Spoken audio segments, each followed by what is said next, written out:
Okay, हुआ है ना? रिकॉर्डिंग स्टार्ट हो गया है ना? हाँ सर। ठीक है सर, चलो।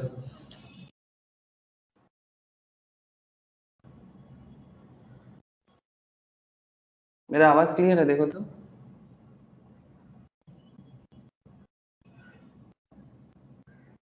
हाँ सर। ओके, एक सेकंड होल्ड करो, किसी को दिक्कत है ज्वाइनिंग में। एक सेकंड।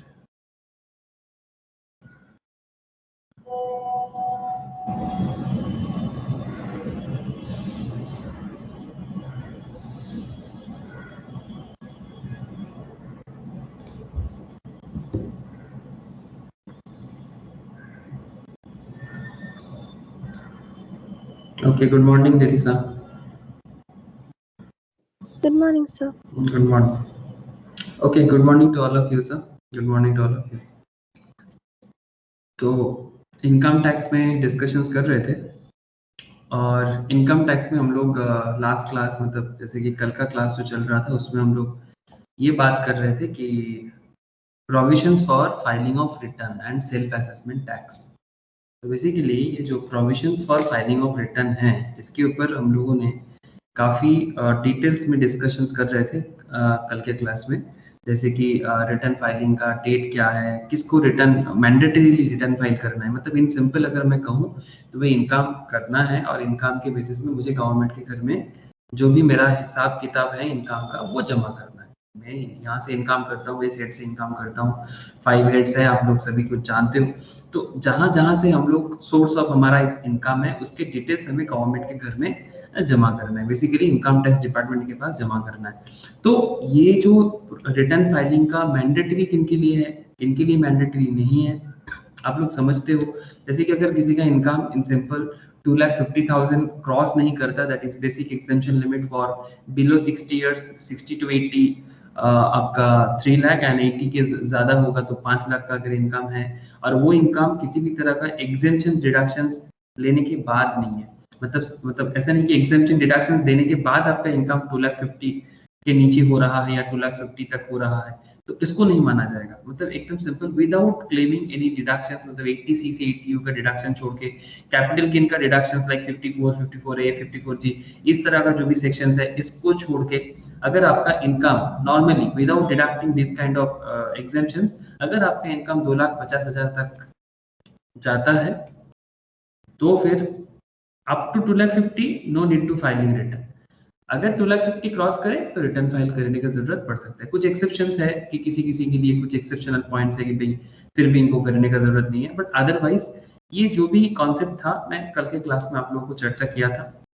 आज कुछ एरिया है उसी पॉइंट पे, जैसे पैन आधार का क्या कॉन्सेप्ट है, इनकम टैक्स प्रिपेयरर कौन बन सकता है, मतलब ऐसे आपको एक इंटरेस्टिंग फैक्ट पता चलेगा कि इनकम टैक्स का जो काम होता है सर, मतलब इनकम टैक्स का जो कंसल्टिंग होता है या प्रिपेयरर, स्पेशली ऐसे बोल सकते हैं कि इनकम टैक्स प्रिपेयरर, कंसल्टिंग तो कोई भी कर सकता है, नॉर्मली चार्टर्ड CMA CS सभी कोई कर सकता है, बट इनकम टैक्स प्रिपेयरर कौन बन सकता है, मतलब क्या हर कोई बन सकता है? तो उसका भी एक रूल्स है, ठीक है, as per government, as per MCA, मतलब क्या बोलते हैं डायरेक्ट टैक्स डिपार्टमेंट, उसका भी एक रूल बना हुआ है कि भाई कौन कौन इनकम टैक्स प्रिपेयर का काम कर सकता है। तो ये भी आप लोगों को इंटरेस्टिंग फैक्ट आज पता चलेगा। तो चलो सर, मैं एक एक करके आपको पूरा का पूरा जो भी डिटेल्स है एक बार शेयर कर देता हूँ, और फिर क्वेश्चंस भी करेंगे आज एकदम सर, आज क्वेश्चंस भी सॉल्व करना है, ठीक है। तो फिर कुछ क्वेश्चंस भी करेंगे तो फिर आप लोगों को इजी भी लगेगा कि भाई रिटर्न फाइलिंग का क्या है। ओके, मैं स्क्रीन शेयर करता हूँ, मुझे जस्ट इतना कंफर्म करना कि स्क्रीन शेयर है या नहीं।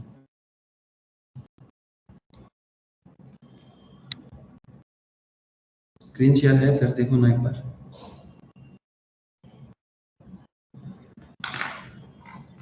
हेलो, नहीं है क्या? No sir. ना दादा। अभी हाँ। ओके, तो फिर आप समझ सकते हो कि ये जो पर्टिकुलर टॉपिक है एकदम आप ऐसा समझ सकते हो कि फाइनल एरिया ऑफ डिस्कशन है इनकम टैक्स के हिसाब से। एक कंप्लीशन जब होता है कि भाई सारा का सारा इनकम कैलकुलेट कर लिए, टोटल इनकम हो गया, कैलकुलेशंस करना, एवरीथिंग जो भी जरूरी था, पांचों हेड का इनकम जो भी जरूरी था, सब कुछ कैलकुलेट हो गया। एंड आफ्टर दैट हमारे पास ये पर्टिकुलर एरिया ऑफ डिस्कशन है, that is provisions for filing return and self assessment. ठीक है, तो जैसे कि अगर हम लोग सैलरी इनकम करते हैं, अगर हम हाउस प्रॉपर्टी इनकम करते हैं, बीपी इनकम करते हैं, कैपिटल इनकम करते हैं, अदर सोर्स करते हैं, जिनका सभी कुछ हो गया है, दे कैन अंडरस्टैंड, एंड जिनका बहुत सारा चीजें बाकी हैं वो बाद में धीरे धीरे सब कुछ कंप्लीट करेगा। But point is very simple सा, कि सारा का सारा इनकम करने के बाद जो मेरा काम होगा, that is provisions for filing return of income and self assessment. ठीक है, तो आप सेल्फ असेसमेंट करके भी गवर्नमेंट के घर में जमा कर सकते हो। ठीक है, तो वो जो सेल्फ असेसमेंट है उसके बारे में मैं आज जबरदस्त चर्चा करूंगा आप लोगों से, कि सेल्फ असेसमेंट टैक्स के बारे में इनकम टैक्स डिपार्टमेंट आपको क्या कहता है। तो ऐसे अगर आप थोड़ा सा नजर डालोगे, अगर मैं आपको थोड़ा रिकॉल करा दूं फाइलिंग ऑफ रिटर्न के बारे में, compulsory filing of return of income 139 subsection 1, बड़ा जोर का डिस्कशन हुआ था कल। रिटर्न ऑफ लॉस के बारे में, yes sir, return of loss भी आपको जमा करना पड़ सकता है, अगर स्पेशली अगर आपका टैक्स ऑडिट वगैरह होता है, अगर आप कंपनी हो। ठीक है, तो रिटर्न ऑफ लॉस भी आपके लिए मैंडेटरी है 139 सबसेक्शन 3। एक बार जरूर डिटेल्स में गो थ्रू करना, आज मैं नोट्स भी शेयर कर लूंगा। बिलेटेड रिटर्न सेक्शन 139 सबसेक्शन 4, मतलब जैसे बिलेटेड हैप्पी बर्थडे होता है, वैसा ही बिलेटेड रिटर्न भी होता है। ठीक है, तो आप बिलेटेड रिटर्न कब तक भर सकते हो, टाइम लिमिट क्या है, रिवाइज रिटर्न, रिटर्न को कितना बार रिवाइज करने का मौका आपको मिलेगा, उसका भी कुछ टाइम लिमिट है क्या। यस सर, ये भी एक इंटरेस्टिंग फैक्ट है। डिफेक्टिव रिटर्न, इसके बारे में इनकम टैक्स डिपार्टमेंट क्या कहता है, अगर डिफेक्टिव है तो आपको बेसिकली इंटीमेट करता है इनकम टैक्स वाले असेसिंग ऑफिसर। अगर इंटीमेशन के बाद भी आपने कुछ डिफेक्ट को ठीक नहीं किया तो उसको यही माना जाएगा कि आपने रिटर्न फाइल किया ही नहीं है। अगर आप डिफेक्शंस के डिफेक्टिव आपको बताया गया फिर भी आपने अगर चेंज नहीं करेगा, तो इसका मतलब क्या माना जाएगा कि आपने, आपका जो रिटर्न फाइलिंग है वो बेकार है, वो कोई मतलब नहीं है, वो इनवैलिड हो जाएगा, सिंपल सिंपल ऐसा। तो 139 सबसेक्शन 9 में इसके बारे में बताया गया। आफ्टर दैट हम लोगों ने एक स्पेशल एरिया में डिस्कस किया सर, दैट इज अगर आप देरी करते हो, ठीक है, तो आपको इंटरेस्ट भरना पड़ेगा, interest and fee for default in furnishing return of income. मतलब सिंपल है कि अगर आप रिटर्न फाइल करने में लेट करते हो या फिर रिटर्न फाइल करते नहीं हो, तो फिर इन दैट केस आपको इंटरेस्ट लग सकता है 134 ए के हिसाब से, सॉरी 234 ए के हिसाब से, sorry sir. And fee, even आपको लेट फी भी भरना पड़ता है 234 एफ के हिसाब से। ठीक है, fee for default in furnishing return of income, अगर आप रिटर्न ऑफ इनकम भरते ही नहीं हो, ठीक है, तो इन दैट केस आपको 234 एफ के हिसाब से फी भरना पड़ता है। 5000 10,000 का रूल्स था, इवन 1000 का भी रूल्स है, अगर आपकी इनकम 5 लाख तक से ज्यादा नहीं होता तो 1000 तक भी फी होता है। तो नॉर्मली 5000 10,000 पूरा का पूरा केस कल के क्लास में हमने बताया कि किसका 5000 है, किसका 10,000 है, किसका 1000 है। जिन्होंने मिस किया कल का क्लास, एक बार प्लीज गो थ्रू कर लेना, मैं शेयर कर चुका हूँ मोस्ट ऑफ सभी को। अगर किसी को भूल गया तो मुझे एक बार याद दिला देना, ठीक है। अच्छा, तो सर आज डिस्कशन क्या होगा, सर आज का डिस्कशन तो मेनली मैं इस समय करूंगा परमानेंट अकाउंट नंबर पैन के बारे में। आप लोग जानते हो कि आज के डेट में स्पेशली इनकम इन्वेस्टमेंट कुछ भी नहीं हो सकता विदाउट पैन, तो इसलिए पैन का चर्चा जबरदस्त होगा एकदम सर। परमानेंट अकाउंट नंबर, इसका क्या खेल इनकम टैक्स के लिए है, ठीक है, वो मैं आपसे जरूर चर्चा करूंगा। कोटिंग ऑफ आधार नंबर 139 सबसे डबल ए, ठीक है, आधार नंबर कोड के बारे में क्या कहते हैं income tax department. Submission of return through tax return prepares, that is very very interesting and important area, कि टैक्स रिटर्न प्रिपेयर मतलब फॉर योर करियर पर्पस, ठीक है, इट्स वेरी इंटरेस्टिंग। मतलब कोई भी अगर आप इसको करियर एस्टैब्लिश करना चाहता है इनकम टैक्स में, ओनली इनकम टैक्स भी आपको बहुत ताबड़तोड़ बना सकता है सर। मतलब सीरियसली आपको करियर में सक्सेसफुल बनाने का सब्जेक्ट्स है इनकम टैक्स, जीएसटी, एकदम सर, फाइनेंस अकाउंट्स तो है ही, ठीक है, स्टॉक मार्केट भी है अपने अपने जगह में। बट ये भी एक पेपर है जिसके थ्रू से आप अपना एक सिंपल बात करूं तो रोजी रोटी बनने का area. Okay, and person authorized to verify return of income, किसको अथॉरिटी मिलता है कि वेरीफाई करने का, सेक्शन 140 आपको ये जगह देता है। एंड सेल्फ असेसमेंट के बारे में 140 ए आपको क्या बताते हैं। तो सेल्फ असेसमेंट को कैसे एडजस्ट करना है वो भी आज मैं आपको बताऊंगा कि सेल्फ असेसमेंट है क्या, उसको एडजस्ट कैसे किया जाता है, दैट इज वेरी इंटरेस्टिंग। अच्छा, तो पैन वगैरह सब कुछ पढ़ेंगे, पर बिफोर दैट एक क्वेश्चन हो जाए सर। हाँ सर, कल से प्रोविजंस बहुत कुछ मैं बोल रहा हूँ, एक क्वेश्चन, एक तो क्वेश्चन डील हो जाए तो थोड़ा सा क्या होगा, आप लोगों को ज्यादा इंटरेस्टिंग लगेगा कि अच्छा ऐसे होता है रिटर्न फाइलिंग का क्वेश्चन या फिर जो भी हो। अगर आप क्वेश्चन क्या दिखाई दे रहे हैं आप लोग, हाँ सर। हाँ सर। Yes sir. ठीक है, तो अगर आप क्वेश्चन देख पा रहे हो तो बहुत बढ़िया है सर। तो बस इसको सॉल्व करना है। तो क्वेश्चन पहले रीड कर लेते हैं और फिर सॉल्यूशंस के बारे में सोचते हैं। प्लीज ध्यान से रीड कीजिएगा। ये परास या पौरोस जो भी बोलो, ठीक है। हिंदी में, बंगाली में हम लोग बोलते हैं पौरोस। पारस बोलते हैं सर। पारस, हाँ, बंगाली में बोलेगा पौरोस जो भी हो, हिंदी में बोलेंगे पारस जो भी, ठीक है। तो पारस हो, पौरोस हो, जो भी हो, ये पारस जो है 55 इयर्स के हैं। कितने के हैं सर? 55 साल की हैं। सीनियर सिटीजन है क्या सर? नहीं। सीनियर सिटीजन नहीं है, तो मतलब बिलो 60 के हैं। चलो बढ़िया है, बिलो 60 के पारस, इनका हिसाब लगाना है। तो ये रेसिडेंट इन इंडिया है, कह दिया सर रेसिडेंट इन इंडिया है, मतलब इंडिया का रेसिडेंट है। मतलब वो जो 182 डेज वाला है ना सर, वो वाला हिसाब किताब यहाँ पर फुलफिल कर रहा है ये। मतलब इंडिया का रेसिडेंट है तो चुपचाप इंडिया में टैक्स पेमेंट करेगा। पर सर क्वेश्चन थोड़ा अलग लेवल में हमें पूछ रहा है। क्वेश्चन हमें थोड़ा अलग लेवल में पूछ रहा है। पूछ रहा है सर, इंटरेस्ट ऑफ 2,88,000, ध्यान से देखनी है sir. Interest of 2,88,000, just a second sir, थोड़ा सा।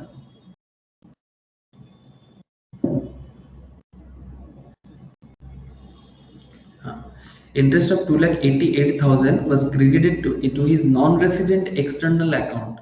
मतलब उनका कुछ इंडिया के बाहर कहीं पर कुछ अकाउंट है, तो उसको नॉन रेसिडेंट एक्सटर्नल अकाउंट्स कहते हैं सर, ठीक है। तो अगर कुछ भी नॉन रेसिडेंट एक्सटर्नल अकाउंट है, वहां पर उनको क्या मिल रहा है? वहां पर उनको 2,88,000 का इंटरेस्ट मिल रहा है सर, ठीक है। SBI में non resident external account with SBI जहां पर मिल रहा है, okay. 30,000 being interest on FD with SBI, 30,000 being interest on FD, ठीक है, with SBI was credited to his savings bank account during this period. He also earned 3,000 as interest on his savings account. Is Paras required to file return of income? क्या पारस को return file भरना पड़ेगा? What will be your answer if he has incurred 3 lakh as travel expenditure of self and spouse? अगर वो अपने लिए या फिर अपने वाइफ के लिए या जो भी हो, ठीक है, स्पाउस के लिए specially, to US to stay with his married daughter. उनका मैरिड डॉटर है वहां पर फॉर सम टाइम, उनके पास रहने के लिए वो जाते हैं। तो क्वेश्चन है सर कि क्या पारस को रिटर्न फाइल करना पड़ेगा, ये है सवाल। तो आपके सामने 2-3 क्वेश्चंस उठ के आ रहा है। फर्स्ट, 55 इयर्स है, ये मेन बात नहीं है। मेन है कि सर एक्सटर्नल अकाउंट है, क्या इसके लिए क्या होगा? 30,000 इज FD है, इंटरेस्ट है 3,000 का, 3 लाख का ट्रैवल एक्सपेंडिचर है US का। क्या लगता है सर, कल का प्रोविजंस पढ़ने के बाद आज क्या फीलिंग आ रहा है कि क्या इसको रिटर्न फाइल करना पड़ेगा? आपका फीलिंग? हाँ करना पड़ेगा। रिटर्न फाइल करना पड़ेगा। ट्रैवलिंग एक्सपेंस 2 लाख से भी ज्यादा है।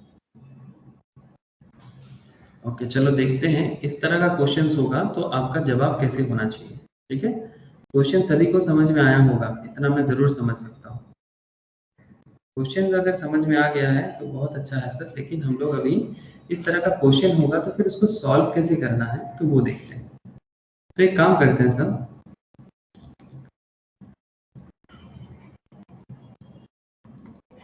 किसका क्वेश्चन है ये? Provisions for filing of return, okay, filing of return.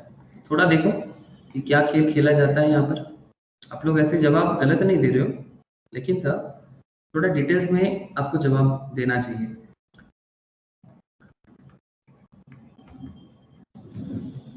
Simply पूछे, आपको सारा का सारा जवाब यहाँ से मैं कोशिश करता हूँ बताने का। सर कहते हैं कि इंडिविजुअल, आपको थोड़ा प्रोविजंस लिखना पड़ेगा। एन इंडिविजुअल, ये कंप्लीट कॉन्सेप्ट है कि जब भी इनकम टैक्स प्रिपरेशन किया जाता है आपको ऐसे ही लिखना पड़ता है। An individual is required to furnish return of income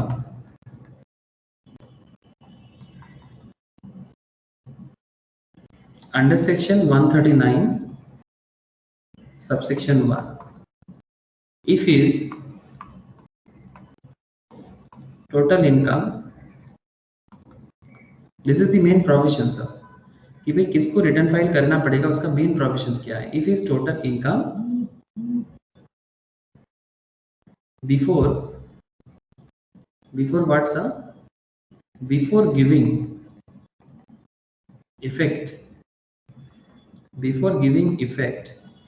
to the deduction under chapter what, under chapter 6A है ना sir, under chapter 6A that is 80C से 80U. और ये सब डिडक्शंस है और एग्जेम्पशंस में मिल सकता है. और एग्जेम्पशन अंडर सेक्शन जैसे कैपिटल गेन का जो भी एग्जेम्पशंस एरिया है, और section 54, 54B, 54D, these are the area जहाँ जो एग्जेम्पशंस आप यूज करते हो. ये सब आप लोग पढ़ के आए हो सर. 54EC और 54F, इनका नहीं हुआ वो बाद में फिर से पढ़ेगा. 54F. Now this kind of जो भी डिडक्शंस या एग्जेम्पशंस आपको मिल सकता है आपके इनकम के ऊपर, इसको छोड़ के, हाँ क्या कहते हैं sir, an individual is required to fund his return of income under section 139 subsection 1 if his total income before giving effect, यही पॉइंट है सर, बिफोर गिविंग इफेक्ट. मतलब आप किसी भी तरह का डिडक्शन या एग्जेम्पशंस का इफेक्ट जो भी है वो नहीं लोगे, ठीक है. और आपका इनकम जो है वो एक्सीड करेगा, आपका इनकम एक्सीड करके कहाँ चला जाएगा, एक्सीड द मैक्सिमम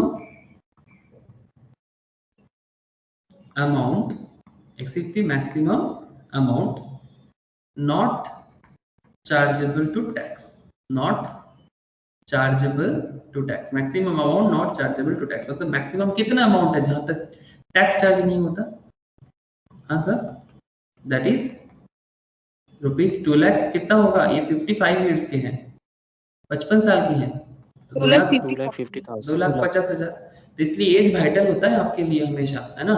कितना एज का है ये हमेशा आपके लिए वाइटल पॉइंट है. तो आपके दिमाग में मतलब एक वो बोलते हैं ना सर, दिमाग की बत्ती जला दो, तो एज देख के भी आपके दिमाग में ये बत्ती जल जाना चाहिए कि भाई एज इंपॉर्टेंट है आपके लिए. 2,50,000. अच्छा, अभी असेसमेंट ईयर क्या चल रहा है, 21, 22. तो for this current assessment year अगर आपका इनकम 2,50,000 क्रॉस नहीं करता without claiming deductions and exemptions जो भी मैंने बताया आपको, तो वो उसको क्या करना पड़ेगा, उसको रिटर्न फाइल करने का जरूरत नहीं है, ठीक है. Individual is required to fund, अगर एक्सीड करेगा तो रिटर्न फाइल करना पड़ेगा, अगर एक्सीड करता है then he must file the return. Now just एक प्रोफार्मा बना लो, अब हिसाब कर लेते हैं इसका क्या होता है. Computation of total income of mister Paras for assessment year 21-22, ठीक है. 21-22 सर एक पर्टिकुलर कॉलम होना चाहिए और एक पर्टिकुलर का कॉलम और एक अमाउंट का कॉलम, बस इसी में हो जाएगा. ज्यादा बड़ा क्वेश्चन तो है नहीं सर. इनकम जो इसने किया है ये किस हेड में होगा, इनका जो इनकम है ये कौन से हेड में जाएगा. जैसे इन्होंने इंटरेस्ट इनकम किया सर 2,88,000 का, इन्होंने 30,000 ये भी इंटरेस्ट इनकम है, ये भी इंटरेस्ट इनकम है. Yes sir, thank you sir. तो ये इनकम फ्रॉम अदर सोर्सेस है. Very good sir. तो इनकम फ्रॉम अदर सोर्सेस, ठीक है. ये फाइंड आउट तो आपने कर लिया, बहुत बढ़िया सर. तो इनकम फ्रॉम अदर सोर्स ने इन्होंने पहला इनकम जो इनका दिखा रहा है सर, वही पहले देख लेते हैं. इन्होंने पहला जो इनकम दिखा रहा है सर, इंटरेस्ट अर्न किया फॉरेन से, इंटरेस्ट अर्न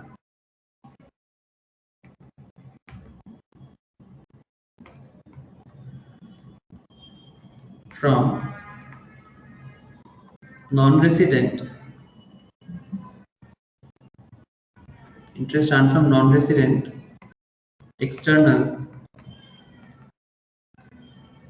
अकाउंट कितने का इंटरेस्ट पा रहा है सर?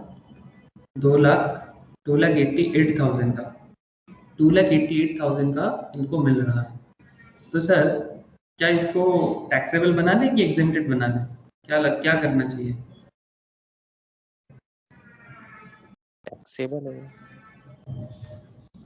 सर एक प्रोविजंस है, ये पहले भी मैंने आप लोगों को, जो लोग उस टाइम पे वो डिडक्शंस का सेक्शन 10 का क्लास किया था, उस टाइम पे भी इसका एक चर्चा हुआ था, आई होप याद होगा आपको।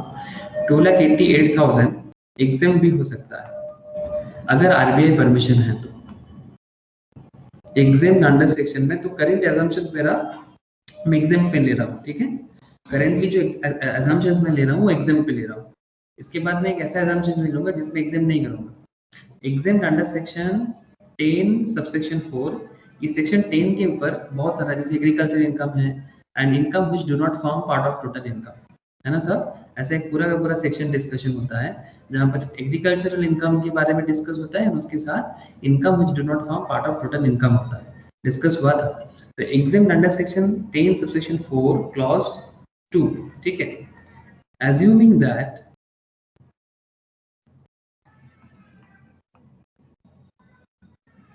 Mr. Paras, assuming that Mr. Paras has been permitted, Mr. Paras has been permitted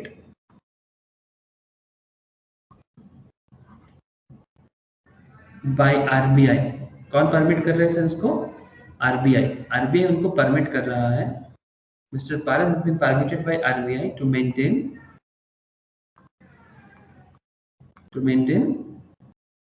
the account, ठीक है। तो अगर आरबीआई परमिट करेगा तो वो एग्जेम्प्टेड हो जाएगा, ठीक है। तो अगर आरबीआई परमिट करता है तो एग्जेम्प्टेड है, तो फिर अमाउंट क्या हो जाएगा? ऑब्वियसली सर नील होगा, है ना। नेक्स्ट, आप समझ रहे हैं ना सर, अगर आरबीआई परमिट करता है तो फिर ऑटोमेटिकली जो अमाउंट है वो नील होगा।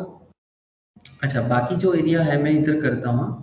तो सिमिलरली मैं एक पर्टिकुलर और एक अमाउंट का कॉलम बना लेता हूँ। Now just look here, second में क्या है सर? इंटरेस्ट। कौन सा इंटरेस्ट है? Interest on savings, sorry interest on FD, है ना। Interest on FD with SBI. क्या होगा सर इसका? Interest on FD with SBI क्या करे? कितने का है देखो, डिडक्शन चैप्टर भूल गए क्या? इंटरेस्ट ऑन एफडी क्या एग्जेम्प्टेड होगा कि इनकम माना जाएगा? 30,000 अप टू 40,000 तो एग्जेम्प्ट আছে। अप टू 40,000 एग्जेम्प्टेड है क्या? हर केस में एग्जेम्प्टेड हो जाता है?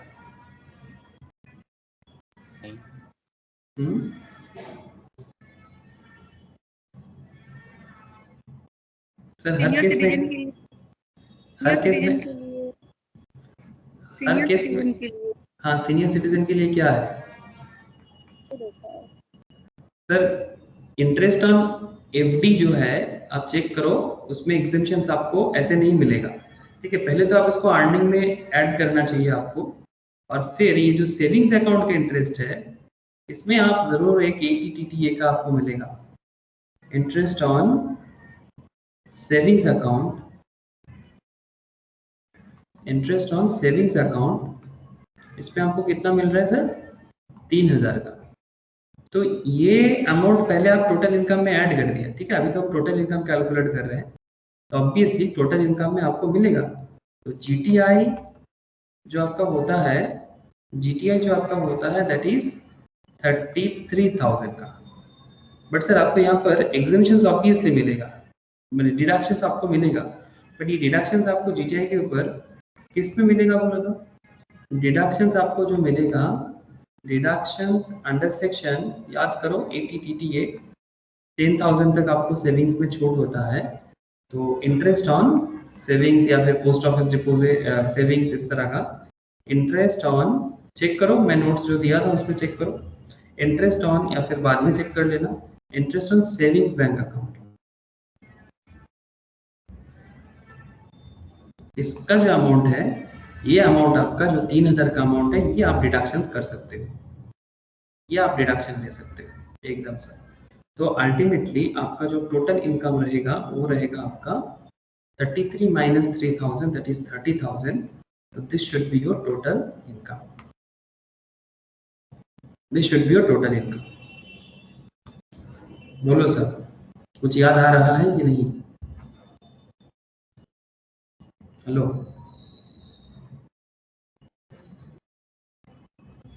कुछ याद आया या भूल गए सब? सर 80 टीटीए फिक्स डिपॉजिट है तो है ना? नहीं sir, 80 TTN is not for fixed deposit, savings के लिए सिर्फ। सेविंग्स के लिए है।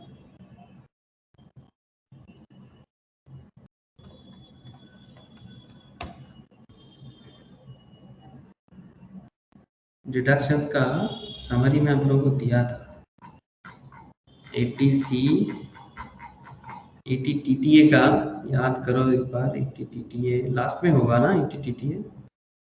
ये देखो, in respect of interest on deposits in savings account, ठीक है। और 80 TTB in respect of interest on deposit in case of senior citizen, ठीक है। तो आपके लिए कौन सा एप्लीकेबल होगा यहाँ पर सर? 80 TTA एप्लीकेबल होगा, ठीक है।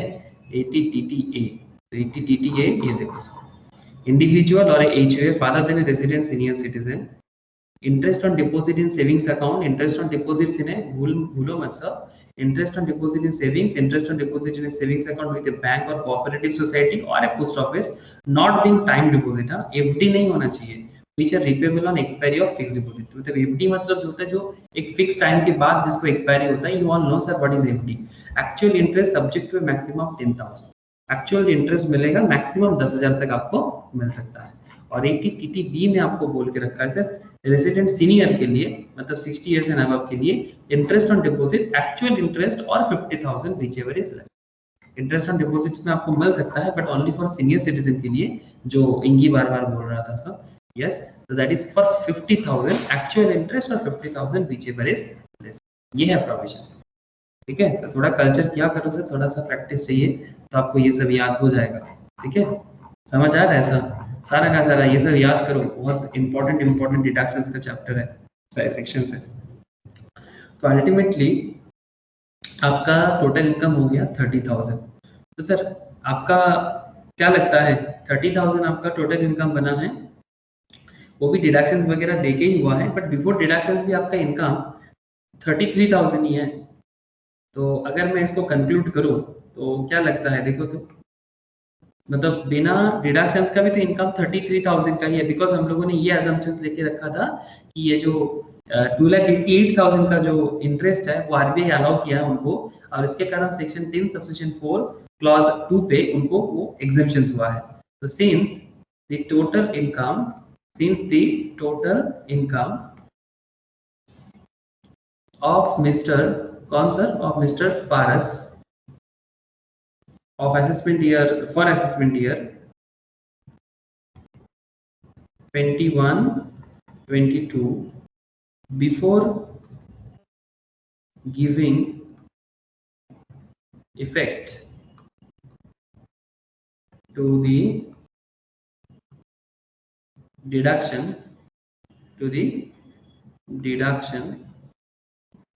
under चैप्टर क्या होगा, under chapter 6A, under chapter 6A is less than what sir? Less than basic exemption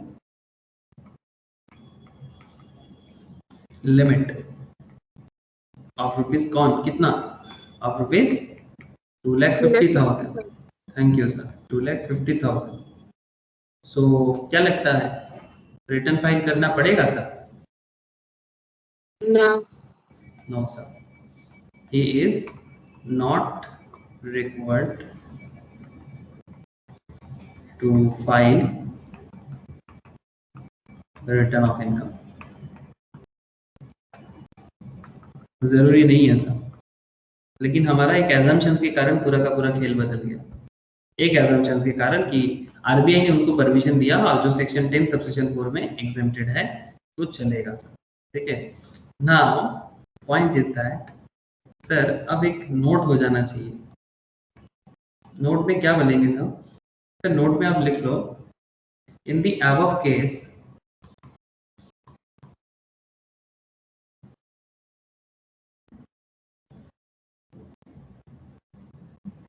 interest of, लिखो पूरा, फिर आपका जो भी मन में चल रहा है ना क्लियर हो जाएगा। मैं समझ सकता हूँ कि आपके मन में कुछ खलबली मच रहा होगा। Interest of rupees 2,88,000 earn from, कहाँ से अर्न किया? Earn from non resident external account, non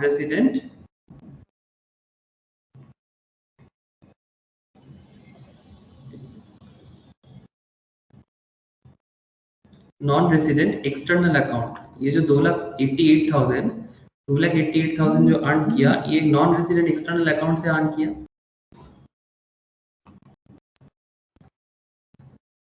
has been taken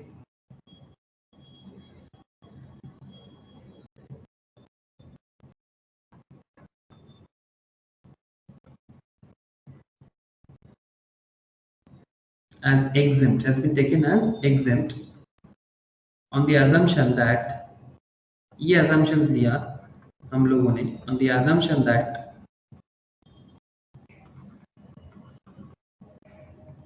कुछ भी हो सकता है ना, इसलिए सारा का सारा केस क्लियर हो जाना चाहिए। एक सेकंड दिखा रहा है, ऑन दी assumption that लिखा हुआ, और कुछ नहीं।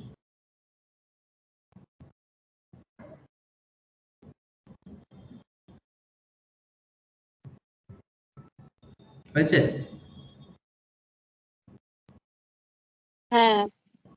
ओके, नेक्स्ट क्या लिखा सर कि exempt on the assumption that Mr. Paras a resident, Mr. Paras a resident has been permitted by RBI, has been permitted by RBI। उनको किसने परमिशन दिया? आरबीआई ने परमिशन दिया कि भाई रिसीव करो और एग्जेम्पशन लो to maintain the aforesaid account, permitted by RBI to maintain this aforesaid account, maintain above account. Okay, जो अकाउंट हम लोगों ने अभी बात किया। नाउ हाउएवर यहीं से खेल थोड़ा बदलता है। हाउएवर इन केस बात को ध्यान से सुनिएगा, in case he has not been so permitted, in case he has not been so permitted, अगर उनको ये परमिशन नहीं दिया गया होता, अगर उनको ये परमिशन नहीं दिया गया होता, the said interest, तब उनका इंटरेस्ट क्या हो जाता? the interest would be taxable obviously, तब तो इंटरेस्ट टैक्सेबल होता। एग्जेम्पशंस जो हम लोगों ने दिया सेक्शन 10 के हिसाब से, वो उनको नहीं मिलता, would be taxable। and in such a case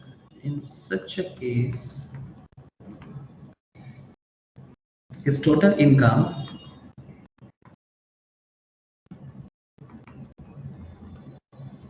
before giving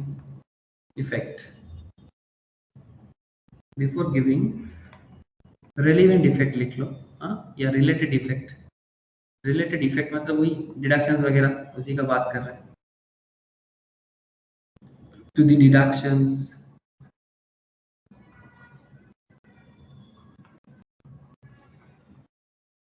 under chapter 6A, ठीक है, under chapter 6A would be, तब कितना हो जाता, उसका हिसाब कितना हो जाता? उसका हिसाब कुछ ऐसा हो जाता ना सर, वुड बी रुपीज 30,000 का बैंक एफडी इंटरेस्ट, 2,88,000 का बाहर का इंटरेस्ट और 3,000 का सेविंग्स इंटरेस्ट, कुल मिला के कितना हो जाएगा सर? 2,88,000, 30,000 एंड 3,000, 3,21,000। देखो ना एक बार कैलकुलेट करके। ओके, विच इज, अच्छा 3,21,000 बेसिक एग्जेम्पशन लिमिट क्रॉस कर रहा है। which is higher than basic exemption limit of 2,50,000. So he would be required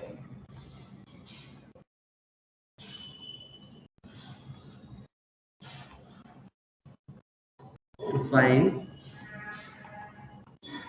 return of income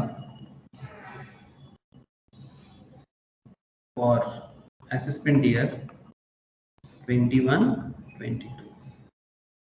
So ये रहा अनदर आंसर. ओके, और एक बात है सर, इस क्वेश्चन के अंदर ये भी कहा गया है कि इन्होंने what will be your answer थोड़ा सा एक्स्ट्रा करके आपको पूछा है. What will be your answer if he has incurred 3 lakh. मतलब this is not part of this question. यहाँ तक क्वेश्चन अलग है, बट यहाँ से आपको इसी क्वेश्चन से रिलेटेड आपको सेकंड क्वेश्चन पूछ रहा है. What will be your answer if he has incurred 3 lakh as travel expenditure of self and spouse to US to stay with his married daughter for some time? क्या जवाब होगा इसका? हाँ sir, याद है क्या कल का क्लास का डिस्कशन याद है? कल वाला ट्रैवलिंग का लिखा होता है, ये तो रहने के लिए चला है. अरे सर वो भी तो ट्रैवलिंग करके ही तो जाएगा. ट्रैवलिंग करके ही तो जाएगा. टूर का है वो. नहीं सर, ट्रैवलिंग करके ही तो जाएगा. ठीक ही है ना. मतलब अगर कोई किसी पर्टिकुलर टाइम पे खर्चा तो कर रहा है ना बाहर जाने के लिए. पॉइंट इज दैट सर, बाहर जाने के लिए खर्चा हो रहा है कि नहीं हो रहा है? हाँ, तो वो इम्पोर्टेंट है ना. ये देखो, ये वाला पॉइंट है ना, has incurred expenditure of an amount of aggregate of the amount exceeding 2 lakh for himself or any other person for travel to a foreign country. तो रहने के लिए जा रहा है तो क्या फॉरेन कंट्री ट्रैवल नहीं कर रहा है? ठीक है. अगर कोई 2 लाख से ज्यादा, और सिर्फ वही वाला नहीं था, ये भी था ना एक स्पेशल पॉइंट्स. ये एक पॉइंट था और साथ में ये भी था has incurred expenditure on amount or aggregate of the amount exceeding 1 lakh towards consumption of electricity. ठीक है, यहाँ पर इलेक्ट्रिसिटी के बारे में नहीं बोला है, बट अपने मैरिड डॉटर के पास रहने के लिए फॉरेन तो जा रहा है ना, और वो भी 2 लाख से ज्यादा खर्चा कर रहा है. तो अगर 2 लाख से ज्यादा खर्चा करके फॉरेन जा रहा है तो फिर इन दैट केस आल्सो ऐसे 2-3 लाख में फॉरेन होगा सर जाना. हाँ, हो सकता है. आजकल तो टिकट वगैरह सस्ता मिल जाता है. If he has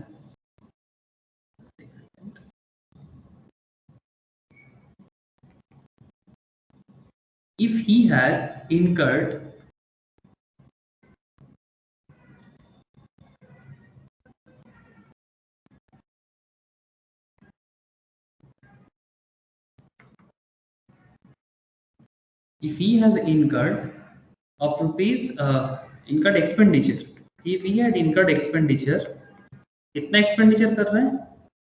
of rupees 3 lakh on foreign travel.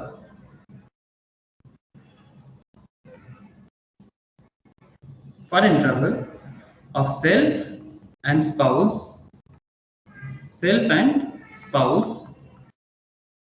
he has mandatorily file करना ही पड़ेगा. File his return of income.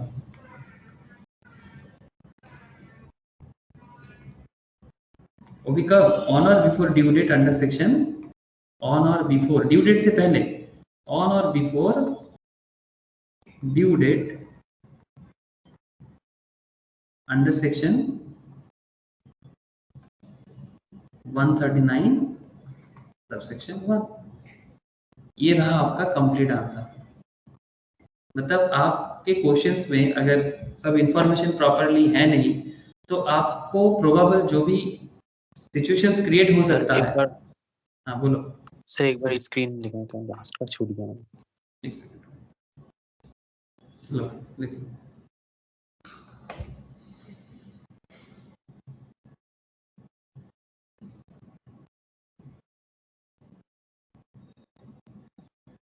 समझ आया सर सबको? क्या? हाँ सर, क्या क्वेश्चन का आंसर समझ में आया? क्वेश्चन आपको साइलेंट था, क्वेश्चन कुछ नहीं बोला था कि भाई ये फॉरेन अकाउंट जो मेंटेन हो रहा है वो अकाउंट जो है, स्पेशली पहला केस में, ये पहला केस था, ये केस 2 था, दिस इज केस 1। केस 1 में ही दो कंडीशन हो गया। पहला कंडीशन तो ये था कि क्या उनका जो ये 2,88,000 है क्या एज पर आरबीआई हो रहा है, अगर एज पर आरबीआई हो रहा है तो फिर सेक्शन 10 सबसेक्शन 4 क्लॉज 2 वहां पर अप्लाई होकर एग्जेम्प्ट हो रहा है। बट अगर आपका assumption ऐसा हो कि आरबीआई ऐसा कोई परमिशन या ग्रांट उनको नहीं किया था, तो इन दैट केस वो क्या हो जाएगा, टैक्सेबल हो जाएगा, और इन दैट केस आपका रिटर्न फाइलिंग मैंडेटरी हो जाएगा। और what will be your answer, this is case 2। Case 2 obviously अगर 2 लाख से ज्यादा अगर फॉरेन टूर पे खर्चा कोई कर रहा है तो उन्हें भी रिटर्न फाइल करना मैंडेटरी। तो बोलो सर, क्या आप लोगों को समझ आ रहा है कि फाइलिंग ऑफ रिटर्न रिलेटेड किस तरह का सवाल हो सकते हैं, और आपका रिटर्न फाइलिंग के बारे में आपको कैसे डिटेल्स में जानना चाहिए? समझ में आया कि नहीं आया? बोलो सर, क्वेश्चन क्लियर है सबको? Yes sir. ओके, तो इसी तरह से मतलब तभी आप जब भी प्रोविजंस को पढ़ो, ठीक है, ऐसे मैं देख रहा हूँ डिडक्शंस को तभी कोई थोड़ा बहुत भूल गया है, मैं बार बार बोलूंगा सर डिडक्शंस को प्लीज गो थ्रू करो, ठीक है, ताकि आपको याद रहे कि कहाँ पर कितना डिडक्शंस कैसे यूज करना चाहिए, ठीक है। सो वेरी वाइटल एरिया से प्रैक्टिस क्वेश्चन टोटल इनकम वाला क्वेश्चंस में, जैसे आज का क्लास के बाद मैं भी इस प्रैक्टिस क्वेश्चन के लिए टोटल इनकम बहुत सारा सभी को दूंगा, तो उसमें जितना प्रैक्टिस करते जाओगे आपको ये जो डिडक्शंस का भी प्रैक्टिस आपको होता जाएगा। तो पॉइंट इज वेरी सिंपल था यहाँ पर। ओके, अच्छा और एक क्वेश्चन देखते हैं सर, और एक क्वेश्चन देखते हैं। सुबह हो जाएगा जी, सुबह, नंदिनी, रित्सा, आस्था, प्रिया, बोलो सबको क्लियर है कि नहीं? हाँ सर। हाँ sir. Okay, explain with brief reason, question ध्यान से सुनना, कहते हैं sir explain with brief reason whether the return of income can be revised, क्या रिटर्न ऑफ इनकम रिवाइज किया जा सकता है? हाँ, ऑब्वियसली आपके मन में चल रहा है यस रिवाइज किया जा सकता है अंडर सेक्शन 139 सबसेक्शन 5, ये हम लोग कल पढ़ चुके हैं, है ना, कल इसका प्रोविजन हम लोग कर चुके हैं of the income tax act 1961 in the following cases. तो क्वेश्चन बोल रहे हैं सर क्या बिलेटेड रिटर्न रिवाइज किया जा सकता है? यही इंपॉर्टेंट, नॉर्मल रिटर्न रिवाइज कर सकते हो, क्या बिलेटेड रिटर्न भी, मतलब जो रिटर्न आप लेट में पेमेंट कर रहे हो, क्या बिलेटेड रिटर्न भी आप रिवाइज कर सकते हो as per 139 subsection 4? Return already revised once, एक बार रिटर्न रिवाइज हो चुका है, क्या फिर से रिवाइज किया जा सकता है? मतलब एक बार आपने रिवाइज कर चुका, क्या आप सेकेंड या थर्ड टाइम, मतलब वंस मोर, ठीक है, मतलब एक के ज्यादा, वन और मोर, ठीक है, वन टाइम हो चुका है, क्या 2 टाइम्स 3 टाइम्स हो सकता है? क्या return of loss file under section 139 subsection 3, क्या लॉस रिटर्न का रिवाइज हो सकता है? क्वेश्चन थोड़ा हटके नहीं लग रहा है सर आपको? हाँ, रिवाइज ऑफ रिटर्न के बारे में हम लोग कल के क्लास में पढ़ चुके थे। आपको यहाँ पर पूछा जा रहा है क्या बिलेटेड रिटर्न रिवाइज किया जा सकता है? क्या रिटर्न एक बार रिवाइज कर चुके हैं तो क्या उसको फिर से रिवाइज किया जा सकता है? क्या लॉस रिटर्न रिवाइज किया जा सकता है? तो सर थोड़ा सा क्या क्वेश्चन है, इसको हम लोग बोलेंगे ऐसा, मतलब कॉन्सेप्चुअल क्वेश्चन बोल सकते हो, ठीक है, तो क्रिटिकल नहीं बोल सकेंगे, conceptual question. Any person who has furnished return under section 139 subsection 1, return किसके बेसिस में फाइल करना होता है? मैंडेटरीली 139 सबसेक्शन 1 के हिसाब से, और 139 सबसेक्शन 4 आपको बिलेटेड रिटर्न के बारे में बात करता है, या फिर 139 सबसेक्शन 4, चाहे आप 139 सबसेक्शन 1 में मैंडेटरी रिटर्न फाइल करो, चाहे आप 139 सबसेक्शन 4 में बिलेटेड रिटर्न फाइल करो, can file A revise return, मतलब बिलेटेड रिटर्न भी रिवाइज किया जा सकता है। हाँ सर, बिलेटेड रिटर्न भी रिवाइज किया जा सकता है at any time before the end of the relevant assessment year or before the completion of assessment year, whichever is earlier, इनमें से जो पहले होगा, before the end of the relevant assessment year or before the completion of the assessment, whichever is earlier, if he discovers any omissions, कब revise कब होता है, return file discover कब होता है? सपोज मानो आपने रिटर्न जमा कर दिया, फिर आपको लग रहा है ये 80 टीटीए का डिडक्शन बाकी था, मैंने लिया नहीं, अरे ऐसा हो सकता है कि नहीं हो सकता?